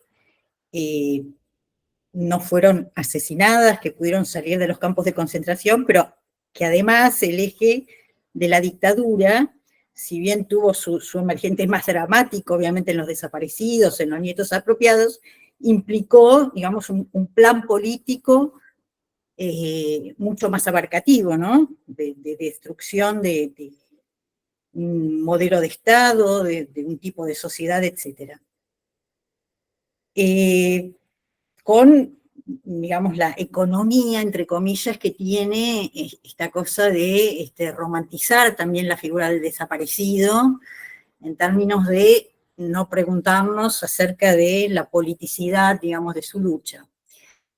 Y entonces, digamos, una primera lectura que hago tiene que ver con la idea de que en esta operación lo que pasa es que se evita la discusión justamente sobre lo que fue la lucha política, el fracaso de los 70, y además algo que me parece que ocurre ahora, y es que no hubo y no tenemos una respuesta, digamos, a ese fracaso político. Y en esa línea también te quería preguntar, tal vez esto es totalmente subjetivo, ¿puede ser que en Argentina el tema de los derechos humanos tenga una implicancia y una imbricación con lo político y su crisis mayor que en otros países? A ver, buenísimo. Voy con las tres, voy por orden. Primero, Fede, planteabas un tema que me parece súper interesante para pensar hoy de modo complejo, que es esta cuestión de las denuncias del adoctrinamiento en los espacios educativos.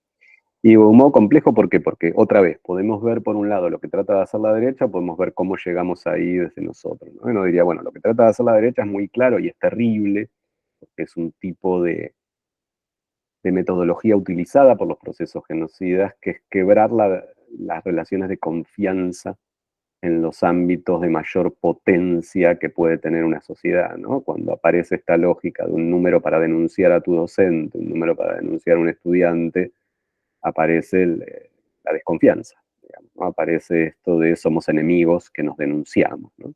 Todo esto me parece espantoso, me parece algo que tenemos que confrontar. Pero después es preguntarse cómo llegamos ahí, porque justamente la universidad es el espacio de pensamiento crítico, pero cuando lo conectamos con los dos elementos con los que yo terminaba la charla, que son la esencialización y la cultura de la cancelación, podemos ver que hay formas que en lugar de favorecer el pensamiento crítico, es cierto que han jugado, no me gusta la palabra adoctrinamiento, no me parece que sea correcta, pero sí que han jugado como formas de mucho empobrecimiento y simplificación del debate, y que esto ha llegado también a las aulas universitarias, digamos. O incluso, digo, o a proyectos educativos, como decía, de ahora todos los manuales tienen que decir tal cosa, ¿sí?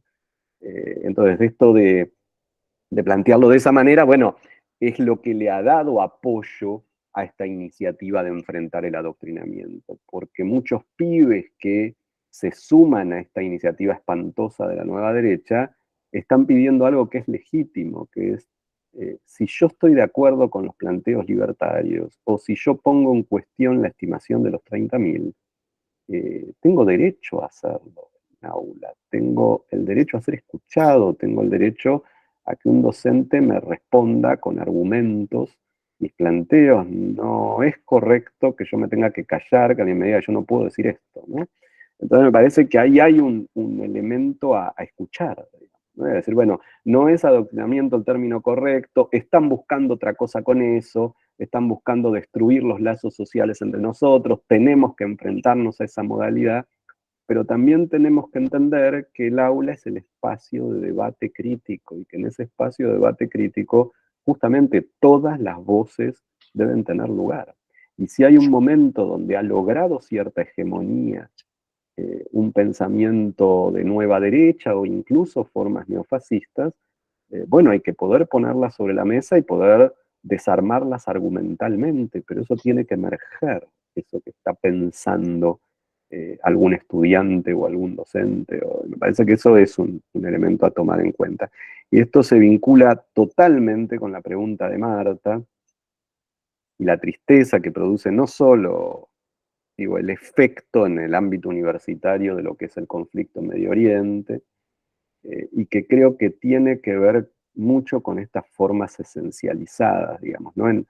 En cosas terribles que están ocurriendo, podríamos decir, en sus dos caras, digamos, ¿no? No por plantear una lógica de dos demonios, porque no los tiene, el conflicto en Medio Oriente hay claramente opresores y oprimidos, pero también en su irradiación internacional efectivamente hay dos caras. Entonces lo que uno ve por un lado es esto: si una profesora judía no puede entrar a dar clase, tenemos un problema serio, sobre todo además en esta identificación automática y esencializada de una identidad con el desempeño puntual de un gobierno en una circunstancia específica. Esto es, ni israelí es judío, ni gobierno de Israel es ciudadanía israelí. Digo, hay una cantidad de mediaciones muy importantes, porque lo que estamos viendo en el apoyo al sufrimiento del pueblo palestino, estamos viendo el emerger de numerosas actitudes y acciones antisemitas que simplemente estaban esperando esa ocasión para aparecer, digamos, ¿no? En esta confusión entre los distintos niveles que viene muy de la mano de la esencialización, porque si hay buenos y malos, entonces si los palestinos son los buenos, los judíos son los malos. Y entonces si los judíos son los malos, los debo agredir ahí donde estén, digamos, ¿no? Me parece que ahí hay un problema serio, así como el problema, la contracara de ese problema que también aparece, sobre todo en universidades europeas, pero también norteamericanas, de que cualquier crítica al gobierno israelí es calificada como antisemitismo. Y entonces ahora resulta que también, o sea, una profesora judía no puede dar clase porque es judía y entonces debe ser genocida, y al mismo tiempo un profesor no puede condenar las acciones del gobierno israelí porque sería antisemita, digamos, ¿no? Entonces en esta esencialización termina operando a los dos lados, digamos, ¿no? En términos de decir, en esta dificultad para entender la diferencia, que es lo que decía, entre lo que hace un gobierno, la población de ese Estado y los miembros de una cultura que es mayoritaria en un Estado específico, pero que existen en la diáspora en todo el mundo, digamos. Me parece que esta necesidad de distinguir es fundamental, porque nos muestra los lugares a los que puede llegar la esencialización, y claro, como el antisemitismo prende muy rápido, bueno, por eso el ejemplo aparece enseguida, porque hay una cosa que a mí me sigue sorprendiendo, porque yo hace 20, 30 años decía que era un tema del pasado y me enfrentaba más a esto de tratar a cualquier cosa de antisemita, justamente, y utilizar al genocidio nazi como excusa para legitimar otras formas de opresión. Y yo estaba muy lanzado en esta lógica, que me parecía lo más importante que ocurría en los años 90 o a comienzos de los 2000. Pero la verdad, si me paro hoy, voy a tener que revisar esa posición, porque lo real es que el nivel de antisemitismo en muchas de las posturas de apoyo a la lucha del pueblo palestino es muy alto, digamos, es muy alto esta confusión entre un nivel y el otro, entre la condena a las acciones de arrasamiento, de destrucción, de opresión de un pueblo que lleva a cabo el gobierno israelí actual, a su asignación a todo un pueblo, digamos, ¿no? y su confusión en este nivel. Y por último, lo que planteabas, Beatriz, que también es interesantísimo. A ver, los voy a provocar un poco más en ese sentido, pero yo creo que hay un montón de problemas, sobre todo a partir de 2006 y cada vez más, en lo que hizo el kirchnerismo con el pasado, digamos, ¿no? Y me parece que hay una enorme responsabilidad ahí en lo que está pasando hoy, ¿sí? Y que tiene que ver con algunas de las cosas que vos decías, Beatriz, pero quizás con otras también, ¿no? Efectivamente, esto de, yo lo diría de otra manera, vos decías, colocó en el centro la figura del desaparecido, que no está mal, vos lo tomabas de Alonso, pero yo diría que más que eso, o además de eso, apareció una identificación absolutamente falsa y problemática entre que el kirchnerismo era la expresión actual de las luchas de los 70, ¿no? Y esta idea de los hijos de las madres, y qué sé yo, y que fue tremendamente problemática en un montón de sentidos. Voy a mencionar solo dos, pero la verdad que podría mencionar 20, ¿sí? Uno es que las luchas del 70 y las luchas que encaró el kirchnerismo no tenían mucho que ver, ni en la problemática que tenían, ni en la situación estructural a nivel económico, ni en la situación política, ni en lo que lograron, ni en cómo articularon ese conjunto de lucha. Entonces, hacer la ligazón como si fuera un automatismo, además con esta idea de nosotros somos los continuadores de aquello, primero distorsionó todas las luchas de los 70, pero también distorsionó las luchas contemporáneas. Ahí hubo un daño enorme, pero además al ponerlo en clave de nosotros como parte de esas luchas, es la lucha contra la impunidad y somos los que bajamos los cuadros, ¿sí? Lo que hizo fue llevarse puesta una lucha de 20 años contra la impunidad, que fue la que explicó la posibilidad de derrotar la impunidad. Entonces, ¿qué pasó en las generaciones jóvenes? Otro nivel de alienación, un tercer nivel de alienación, de creer que la realidad política se construye con decisiones gubernamentales, no con movimientos sociales.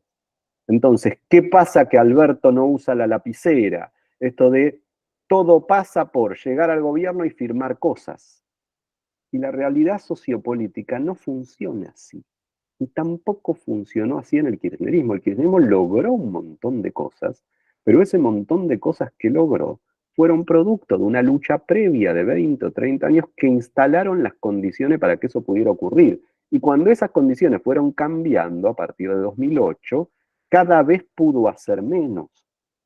Y no porque no lo quisiera hacer, sino porque iban cambiando las condiciones y porque no comprendió nunca que era heredero de esas condiciones. ¿Sí? Esto, y otra vez, no es conspirativo. Yo creo que realmente no lo entendieron. Creo que realmente creen algunas de las cosas que dicen. Pero el problema es que no se ajustan a la realidad. ¿Sí? Que no, efectivamente, el kirchnerismo fue posible producto de ese proceso, pero además como nos arrancaron ese proceso de la memoria, no sabemos cómo rehacerlo en un momento que se parece mucho a esos años 90. Pero como los años 80 y 90 están borrados de la memoria colectiva, porque se produjo un salto del 76 al 2003, ¿sí? En donde todo el proceso de los 80 y los 90, que es lo que hizo posible la crisis del 2001, lo que hizo posible esa resolución, lo que hizo posible enfrentar a la impunidad, está ausente de la narración colectiva. Entonces, claro, pensamos que la única opción que tenemos es conseguir un buen candidato que gane las elecciones y que después no solo gane las elecciones, sino que esté dispuesto a usar la lapicera y a firmar. Y el problema es que así nunca podemos nada, ¿sí? Primero porque todos esos candidatos después se revelan que no eran lo que parecían, pero además porque aún si quisieran no van a poder, porque no es que uno firma lo que quiere, uno firma lo que está en condiciones de sostener y eso se construye desde abajo con mucho trabajo político, con mucha construcción de sentido. ¿Sí?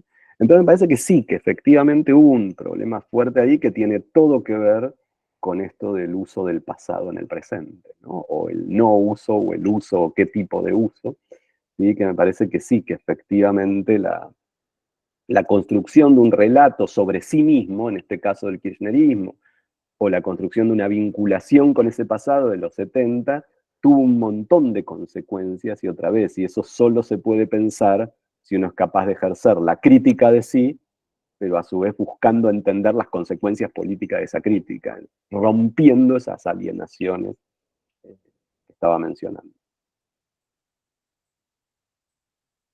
Bien, si les parece vamos con 2 o 3 más, creo que estaba Diego, ¿no? Sí, hay una en el chat y después Bien en el chat. de Elena y Diego levantó la mano. Elena pregunta, hola Elena, ¿qué tal? Esta negación profesional, entre comillas, de la memoria política anterior, ¿puede ser un efecto del triunfo posmoderno de la individualidad en las subjetividades? Y vamos también con la de Diego y ahí responde las dos. Hola, ¿qué tal? Primero que nada, bueno, gracias por el espacio, por la charla. Iba en un sentido parecido a lo que preguntó la compañera. Yo soy docente en la Patagonia y algo que vemos en escuela secundaria y en terciario, y lo que vemos también en parte para agregar esto del adoctrinamiento y toda esta discusión que se está generando ahora, es que, y me ordeno un poco para hacer la pregunta de cómo es el rol del pasado, digamos, o cómo volvemos a debatir o a discutir o dialogar sobre el pasado en un contexto de individualidad radicalizada, frente a lo que vemos que hoy en día las juventudes, si se quiere, están más cercanas a una solución del mercado, a una solución de las apuestas online, y hay una polarización y una radicalización de esa individualidad frente a lo que fueron políticas de Estado más en términos discursivos que no lograron eh, solventar algo de la precariedad que cada vez se hace más extensa. Entonces, nosotros acá notamos un descontento en ese sentido, que hay como un chivo expiatorio de las políticas públicas que se han sostenido, parecería ser en términos discursivos. Por ejemplo, la ley de identidad de género, cuando se sanciona, estuvo sin financiamiento durante muchos años. Entonces ese era un problema que veíamos de cierta disidencia sexual, que sancionó una ley, pero no hay financiamiento para que eso pueda aplicarse. No sé si me estoy medio mareando un poco, pero un poco es eso, es como hay una idea de, bueno, todo lo que se hizo en términos de izquierda y progresismo parecía ser discursivo y no solucionó la problemática material, y eso sirvió de fundamento para que el mercado sea el único salvador de la individualidad. En ese sentido, ¿cómo podemos empezar a dialogar de un pasado común cuando pareciera ser que cada uno ahora tiene su pasado? Buenísimo, Diego, todo lo que planteas. A ver, hay un tema en común entre los dos, así que empiezo con Elena y lo conecto con este tema tuyo, y después voy a los otros temas que planteas, ¿no? Que es el rol del individualismo, de la posmodernidad. Elena decía en esta negación profesionalista de la memoria política anterior, y vos lo decís más a nivel general en el funcionamiento del espacio en el aula y demás. Yo creo que sí, o sea, efectivamente hay una transformación de la subjetividad que es muy fuerte, que es muy potente y que produce sus efectos en este sentido. Entonces, tal cual, no es la única explicación, por eso yo lo explicaba por otro lado, pero sí es cierto que es parte de la explicación, que claro, como todos nos pensamos en esta soledad solipsista, bueno, eso alimenta la idea de yo soy el creador del campo, ¿no? Porque claro, yo existo yo solo. Digo, y esto nos atraviesa a todos, yo diría, me atraviesa a mí y tengo que luchar todo el tiempo contra eso, porque también yo puedo decir, bueno, y yo soy el creador del campo de estudios sobre genocidio en Argentina. Bueno, en parte es cierto, pero en parte no, o sea, todos hemos aprendido de otros, digo, en las causas en Argentina tuvo un rol central Carlis Lepoy a partir de todo el trabajo de la querella en España. En el caso de la reflexión sobre el concepto de genocidio en Argentina, decíamos, tuvo un rol crucial desde el propio Walsh, que es el primero que lo menciona, sobre todo hasta los primeros trabajos de Duhalde. La CADU tiene un trabajo que se llama Argentina, Proceso al Genocidio, es un trabajo del 77, digo, cuando yo tenía 10 años. Digo, para decir esto, uno tiene a veces que ubicarse en la historia, decir, bueno, yo habré aportado mi granito de arena a todo un proceso que venía de antes y va a seguir después.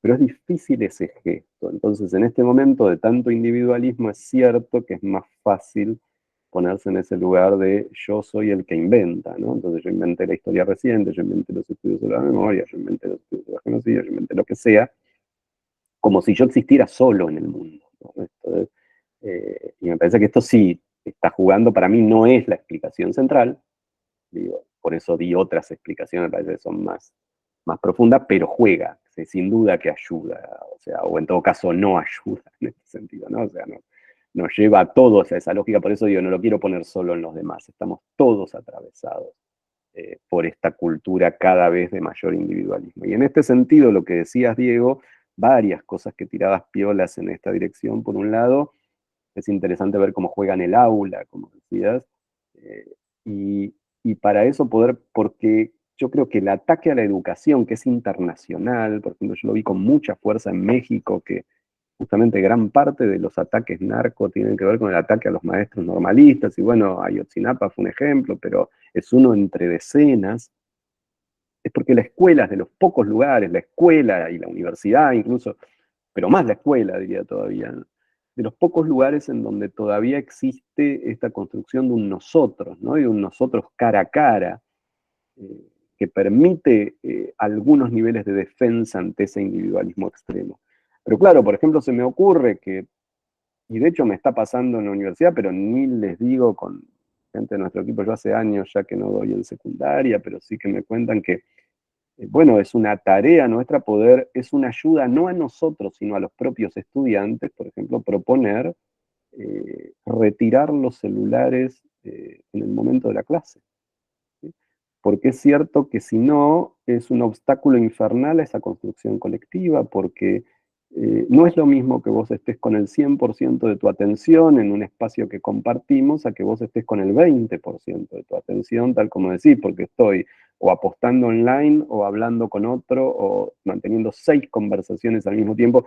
Esta lógica que nos ha instalado y que uno lo ve mucho más fuerte en las generaciones más jóvenes, ¿no? Que no es todo pérdida, pero donde hay que ver el elemento de pérdida, porque es una ganancia en la posibilidad del multitasking, ¿sí? Que mi generación no tiene, esta cuestión de hacer 15 cosas al mismo tiempo, digamos que implica un fraccionamiento del cerebro, que bueno, que te tenés que entrenar desde chico en eso, si no es muy difícil, pero a costa de la profundidad, ¿no? O sea, la tremenda dificultad en poder concentrarte en una sola cosa, ¿no? Que concentrarte en una sola cosa por 2 horas te va a dar la posibilidad de entrar en un nivel de profundidad que no te la va a dar si al mismo tiempo estás haciendo otras cosas.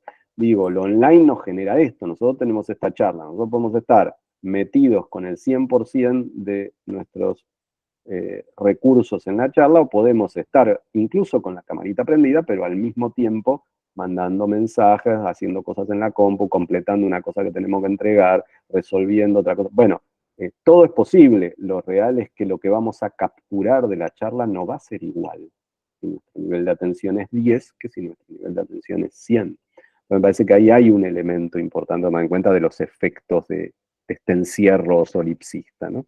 Ahora, por otro lado, vos mencionabas otros 2 temas, Diego, que me parecen fundamentales. Uno es que, y que no es solo del kirchnerismo, vos lo ponías en el kirchnerismo con la ley de identidad de género, pero también es general, y uno lo puede ver en casi todos los progresismos a nivel internacional, que es esto que ya señalaba Anderson de la izquierda cultural, pero que vos lo expresabas de una manera muy rica, que es lo discursivo frente a lo material, digamos, ¿no? Es una izquierda que es puro discurso, pero un discurso que no se ratifica en los hechos. Y entonces cuando yo me voy tan lejos con el discurso, pero los hechos no lo acompañan, genero el efecto paradójico, y esto explica mucho de la nueva derecha, de una profunda desilusión, ¿sí? Esto se vio, por ejemplo, en la crisis del campo, creo que fue el primer momento con tanta dureza el gobierno hablaba como si estuviera haciendo la revolución agraria, ¿sí? Pero en realidad estaba discutiendo un 2% móvil que dependía del precio internacional, de las retenciones, o sea, estaba discutiendo una cosa infinitamente pequeña, pero hablaba y trataba a los representantes del campo como si les fuera a expropiar todas sus tierras. Entonces, esto genera efectos todos negativos, en el sentido de alimenta ilusiones que luego no se llevan a cabo. A su vez, al enemigo lo pone en un lugar de confrontación total, porque lo estás tratando como el enemigo definitivo y final, y entonces se va a comportar como tal, aunque en realidad todo lo que querés es tocarle un pedacito ínfimo del bolsillo. Que ni siquiera era tan claro, porque después los precios fueron para otro lado, con lo cual en esa misma ley ni siquiera hubiese implicado tal nivel, pero como el discurso era que es el enemigo el que anda en la 4x4, ya no había cómo retroceder de ahí, ¿no? Entonces me parece que, y eso se multiplicó una y otra vez, no tanto aquí como en el exterior, por eso digo que no es solo propio del kirchnerismo, en este discurso que es muy exagerado en lo discursivo, pero que no se acompaña, digo, por dar otro ejemplo de la Argentina, todo el discurso de Clarín miente y contra Clarín se llevó a cabo durante años sin jamás dejar de pagarle la pauta, que el que le sacó la pauta a Clarín fue Milei. Digo, fíjense qué paradójico, ¿no? O sea, vos decís es el enemigo, miente, engaña a la población, que yo lo transformás en el diablo absoluto, pero le seguís dando puntualmente todo su dinero. Entonces hay como una falta de ajuste entre la materialidad y lo discursivo que genera cierto hartazgo, que es lo que explica esa reacción de apoyo a la nueva derecha, ¿no? Esto de me están tomando de estúpido, que quizás el punto más alto fue la reunión de Olivos de Alberto, pero digo, era punto de llegada de todo este desajuste entre discurso y acción. Entonces, cuando llega al punto de que el mismo tipo que me está diciendo que no me puedo mover organiza fiestas en su casa, bueno, es como que todo llega al extremo y entonces la solución es que venga un loco y rompa todo, digamos, ¿no? Pero digo, para entender que no es que la gente se volvió loca ni se derechizó, sino que hay una respuesta a estos elementos que planteás que efectivamente generan mucho desajuste. Esto Gramsci lo tenía clarísimo y era exactamente lo contrario, y que esto sí lo tiene claro la derecha, o por lo menos lo que implementó el macrismo, que era exactamente lo contrario. Mucha materialidad y mucho dialoguismo en el discurso, digamos, ¿no? Esto de, yo no te quiero destruir, somos todos amigos, te estoy convocando al diálogo, y mientras te saco esto, y te saco esto, y te saco esto, pero no, por favor, ¿cómo me vas a decir yo? Siempre los estoy convocando a hablar, nos vamos a poner de acuerdo, por favor, tengamos otra instancia. Esta es la forma en que se hace política, digamos, ¿no? Lo otro logra un efecto totalmente contraproducente en términos de decir esto, ubica al otro como enemigo y crea ilusiones en el campo propio que nunca se pueden llevar a la práctica porque no se corresponden jamás con ese discurso exagerado que se plantea en este nivel de casi revolucionariedad, digamos, ¿no? Un discurso casi revolucionario, una práctica escasamente reformista. Y después esto que decías, Diego, también, que también juega mucho, que es parte de esa individualización, de cada uno tiene su pasado, ese recorte corporativo creciente, donde es difícil construir y que viene de la mano de la esencialización que yo planteaba, donde es difícil construir la noción de vida en común, digamos, ¿no? Entonces, cada uno lucha por su reivindicación sin ninguna pregunta sobre si esa reivindicación no está afectando a muchos otros, ¿no? Y que quizás el elemento más claro, pero para ponerlo bien patente, pero hay millones de ejemplos, es toda la lógica de los cupos laborales, digamos, ¿no? Que esto es esos cupos que se reclaman, si uno los sumara a todos, no dan 100, dan 750, entonces es imposible, si uno piensa las lógicas de derechos no como una disputa colectiva, sino como una disputa donde cada grupo tiene que imponer lo propio, y entonces quiero tantos lugares en el empleo público y tantos lugares en el empleo público, entonces quiero tantos para homosexuales, pero yo quiero para trans, pero yo quiero para travestis, pero yo quiero para población afrodescendiente, pero yo quiero también para los indígenas, pero yo quiero para los judíos porque el antisemitismo es histórico, pero yo quiero también para las mujeres, pero yo quiero para las mujeres que tienen tales características que no son igual a todas las mujeres, pero yo quiero... Bueno, y entonces voy armando toda esa lógica Entonces al final enfrento a unos con otros, porque no pueden todos, porque es esto, porque el número final de un porcentaje da 100, no puede dar 700, y entonces si cada uno quiere una tajada, termina enfrentando a unos con otros, en términos de la imposibilidad de pensar una vida en común y esto, y un progresismo que termina siendo la defensa de esas distintas minorías, ¿sí? En esta lógica yo lo veo mucho, ¿no? Cómo apareció este discurso de los derechos, de la defensa de derechos, y donde todos tenemos derechos y todos somos víctimas, así como decís, cada uno tiene su pasado, en ese pasado todos nos ubicamos en el rol de víctima. Entonces, si todos somos víctimas y nadie se hace responsable de nada, la vida en común es imposible. Entonces, yo lo único que soy capaz de ver del pasado es todo lo que me hicieron a mí. Yo lo único que soy capaz de ver en el presente es todo lo que me deben.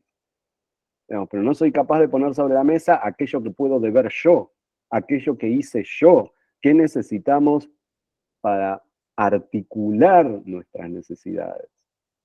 Y entonces, claro, lo que aparece es esto, es la necesidad de esencializar, y entonces estamos unos contra otros aliándonos a ver quién destruye a quién, en términos de que todos nos sentimos con derecho a. A mí me parece que eso es un tema avanzado, es un discurso muy propio del progresismo, esto de la defensa de derechos, ¿sí?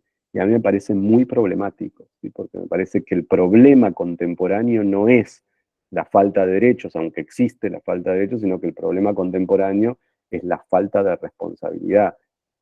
Y la iniciativa política que ha triunfado en la Argentina es la expresión de esto. Es la expresión de decir, no podemos aceptar que nadie nos ponga un límite.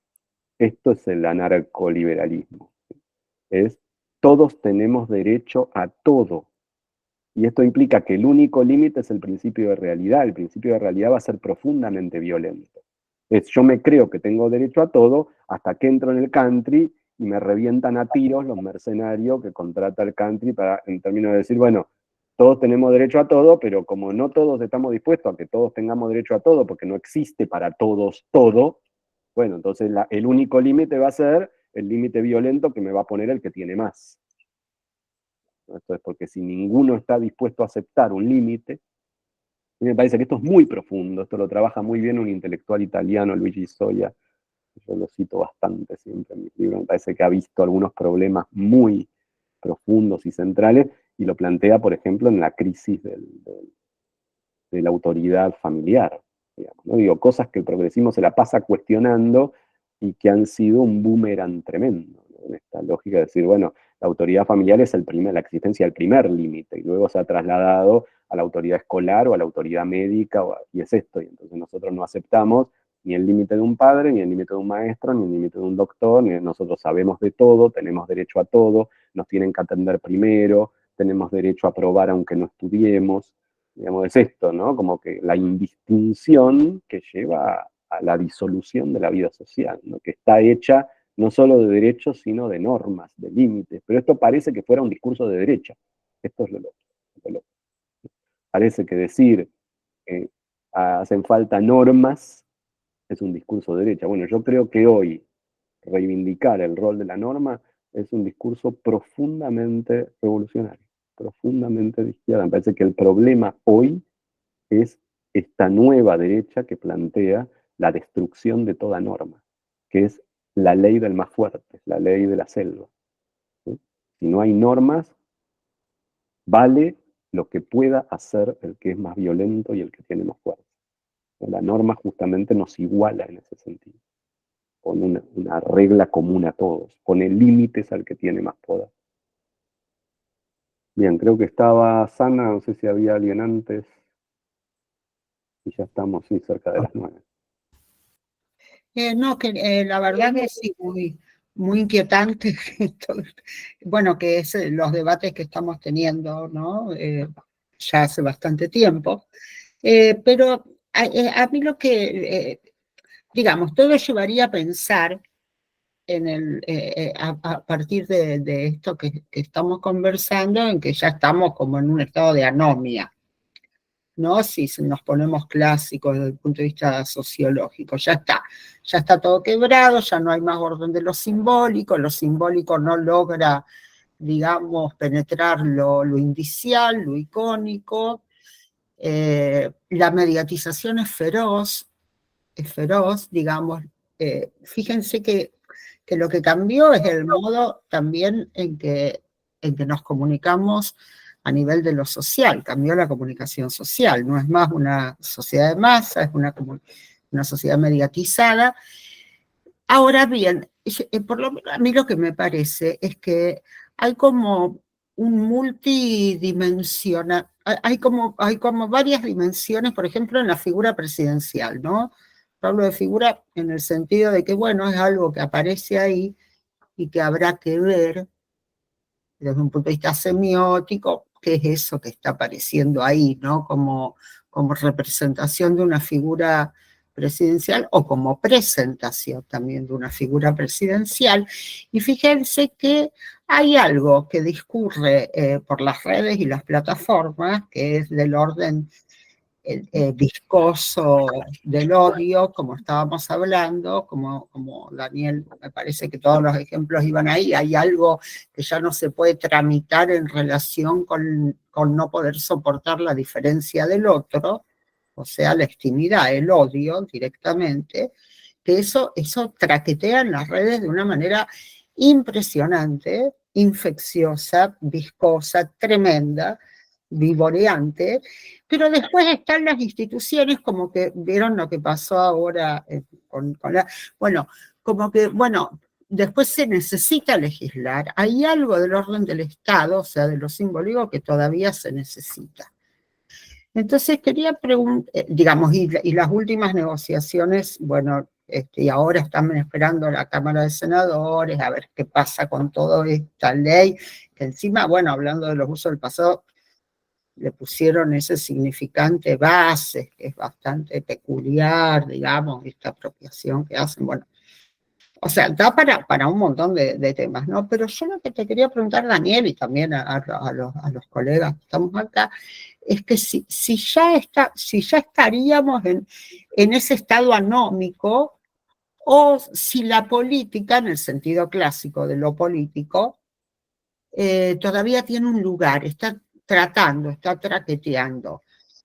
Y el tema de la responsabilidad me parece central. La verdad que a mí, yo creo que porque, por ejemplo, los dirigentes jóvenes, una cuestión generacional también, ¿no? ¿Qué pasa con estos dirigentes jóvenes que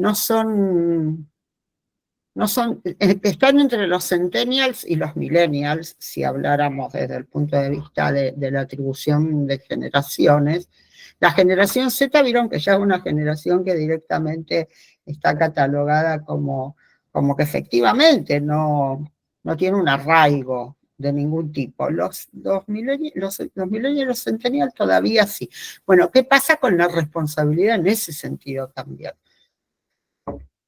A ver, varias cosas, Sandra, buenísimo lo que planteas.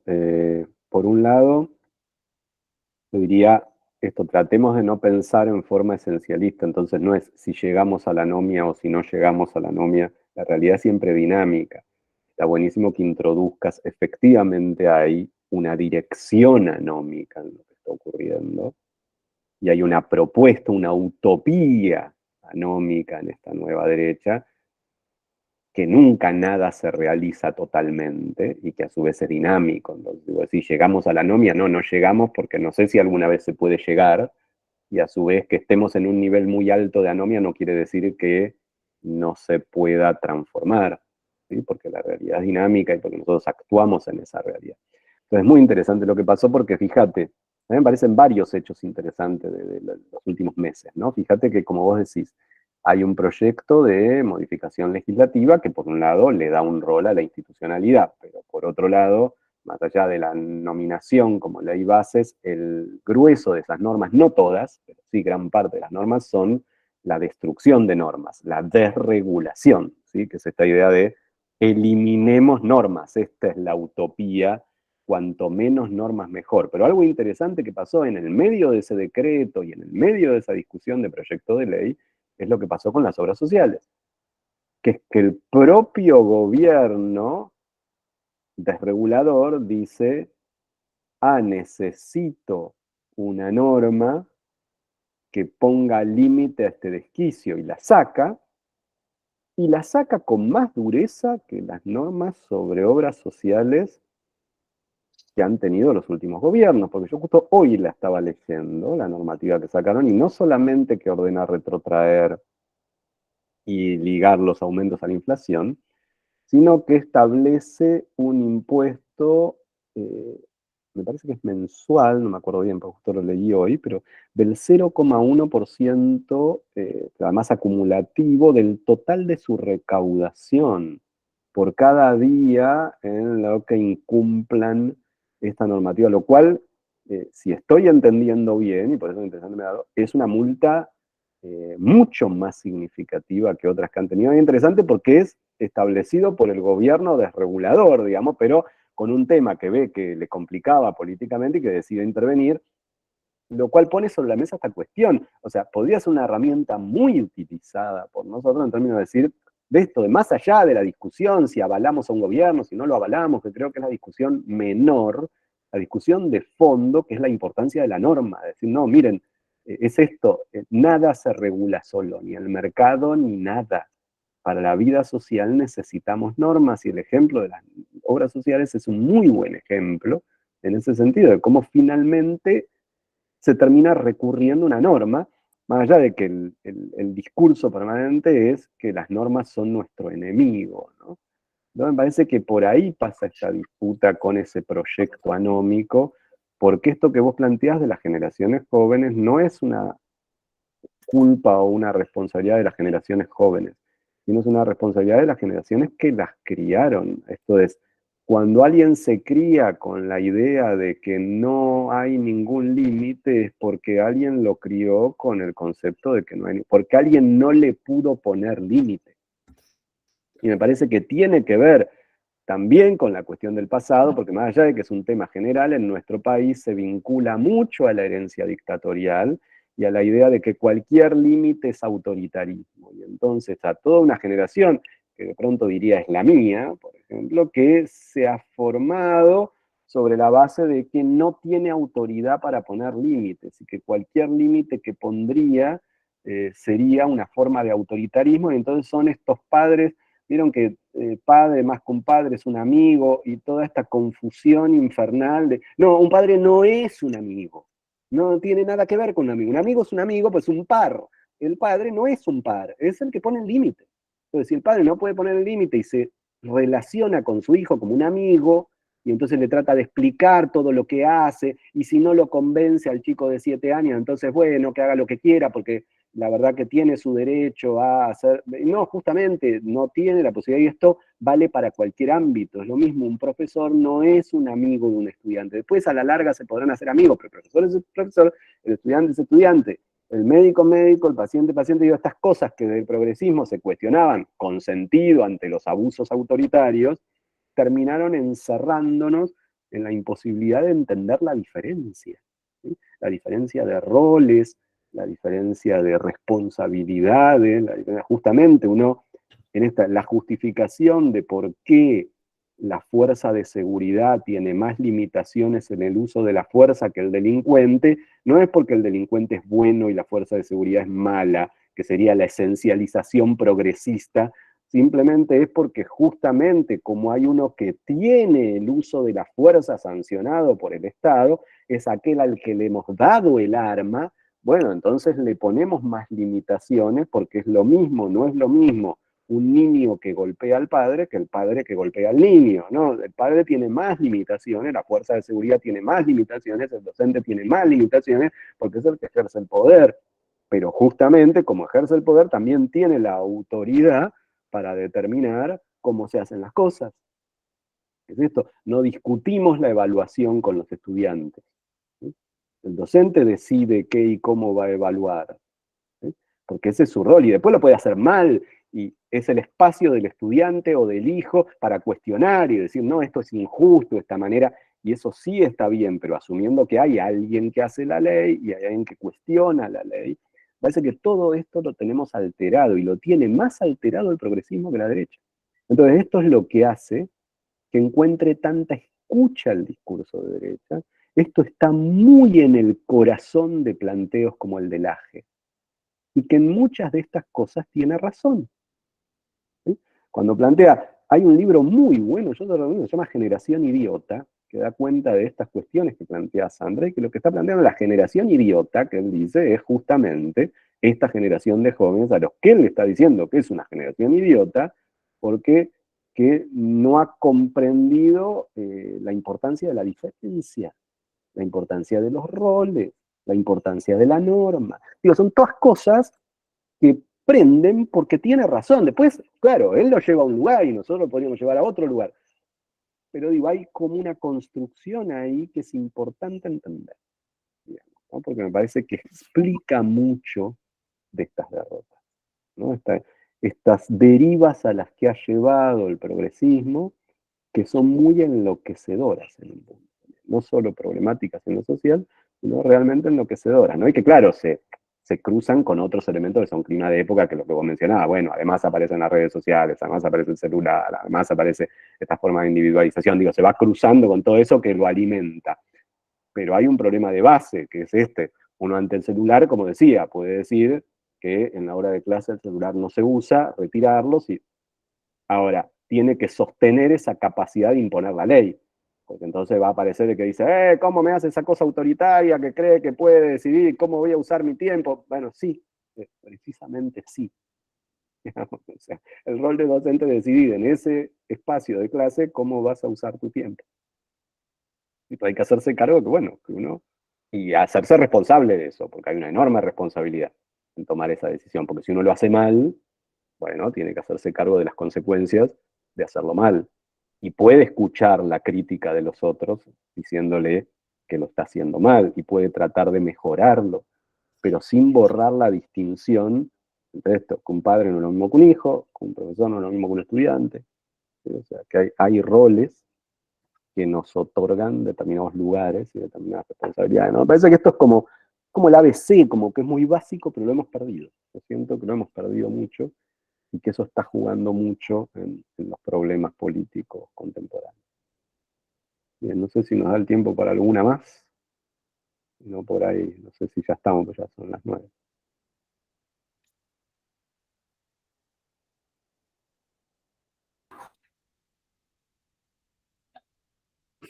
¿Hay alguna pregunta más? Me parece que ya estaríamos, Daniel. Igualmente, si aparece alguna consulta a último momento, la verdad que las gracias otra vez por la generosidad, el tiempo, igual que a Federico.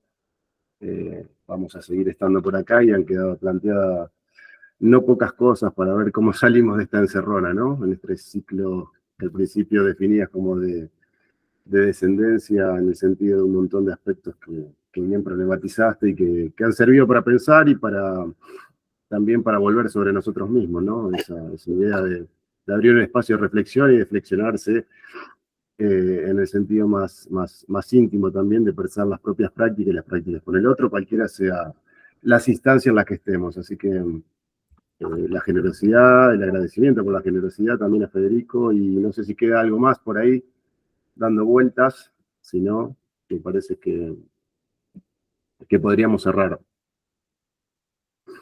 Bueno, no, gracias a ustedes y un placer, como siempre.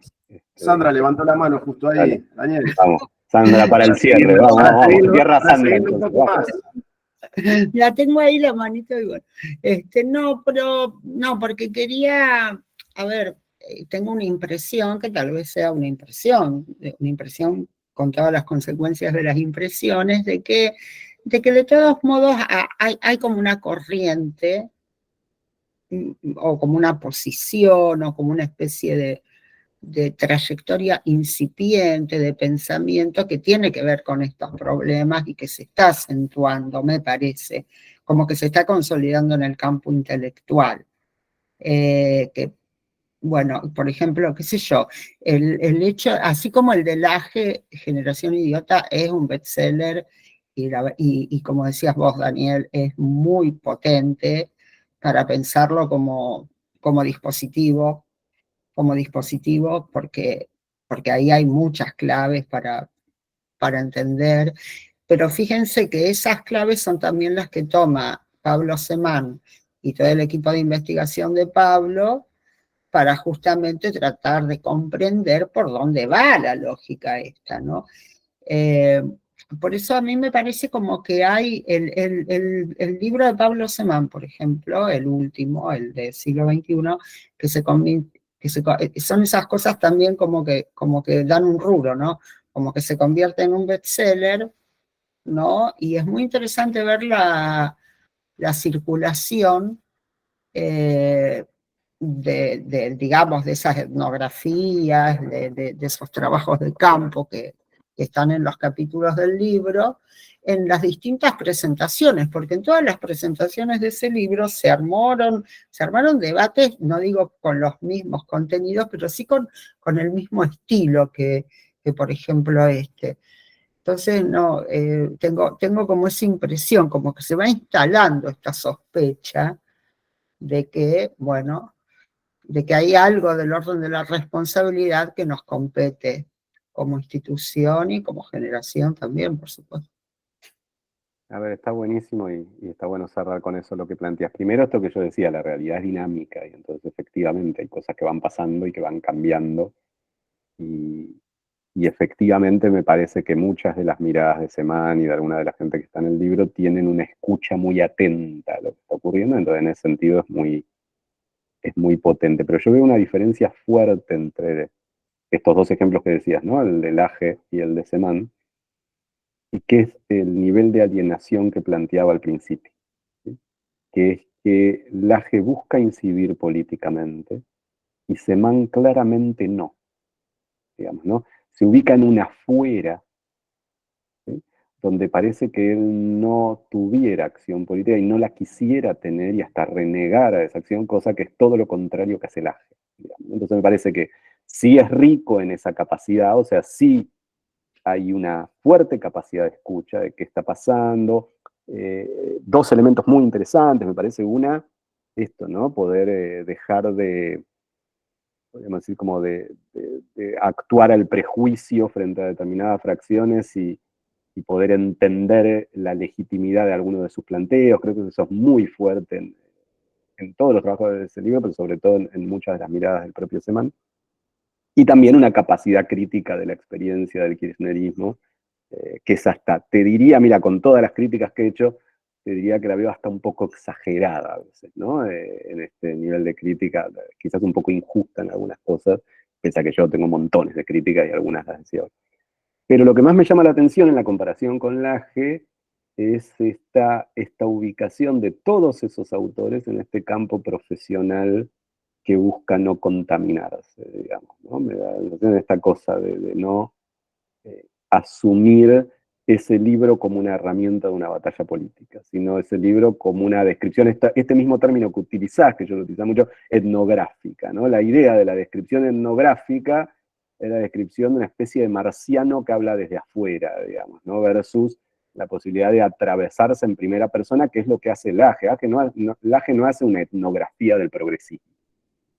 Laje trata de producir un manual político para la acción de las nuevas derechas, ¿sí? Primero la batalla cultural y después Generación Idiota, está muy vinculado a esto, qué es lo que hacían los intelectuales de los 70, 80, 90, que también eran mejor o peor, no importa, digamos, ¿no? Después uno le puede parecer que ve más cosas o que no importa, pero donde la intención, esa es la diferencia que veo, ¿no? Entonces, en ese sentido sí me parece un libro que ve muchas cosas, pero me preocupa el lugar donde se para, ¿no? Para verlas, más allá de que igual es tremendamente útil en las cosas que ve. Y como decís, ¿no? O sea, el libro da cuenta no solo de un libro, de dos libros, de tres libros, sino de algo que está pasando en la sociedad y que está bueno. O sea, que es esto de que aparezcan miradas críticas con capacidad de observar, con capacidad de poner en cuestión nuestros supuestos, y esto siempre tiene que ser festejado, ¿no? Bueno. Bueno, y muchísimas gracias otra vez. La verdad que un placer y la seguimos Muchas en algún gracias. lugar cuando sea. Muchas gracias, Daniel. Bueno, muchas gracias a todas, a todos. Daniel, un gusto tenerlos acá. Federico, también. Bueno, Lautaro, y todos.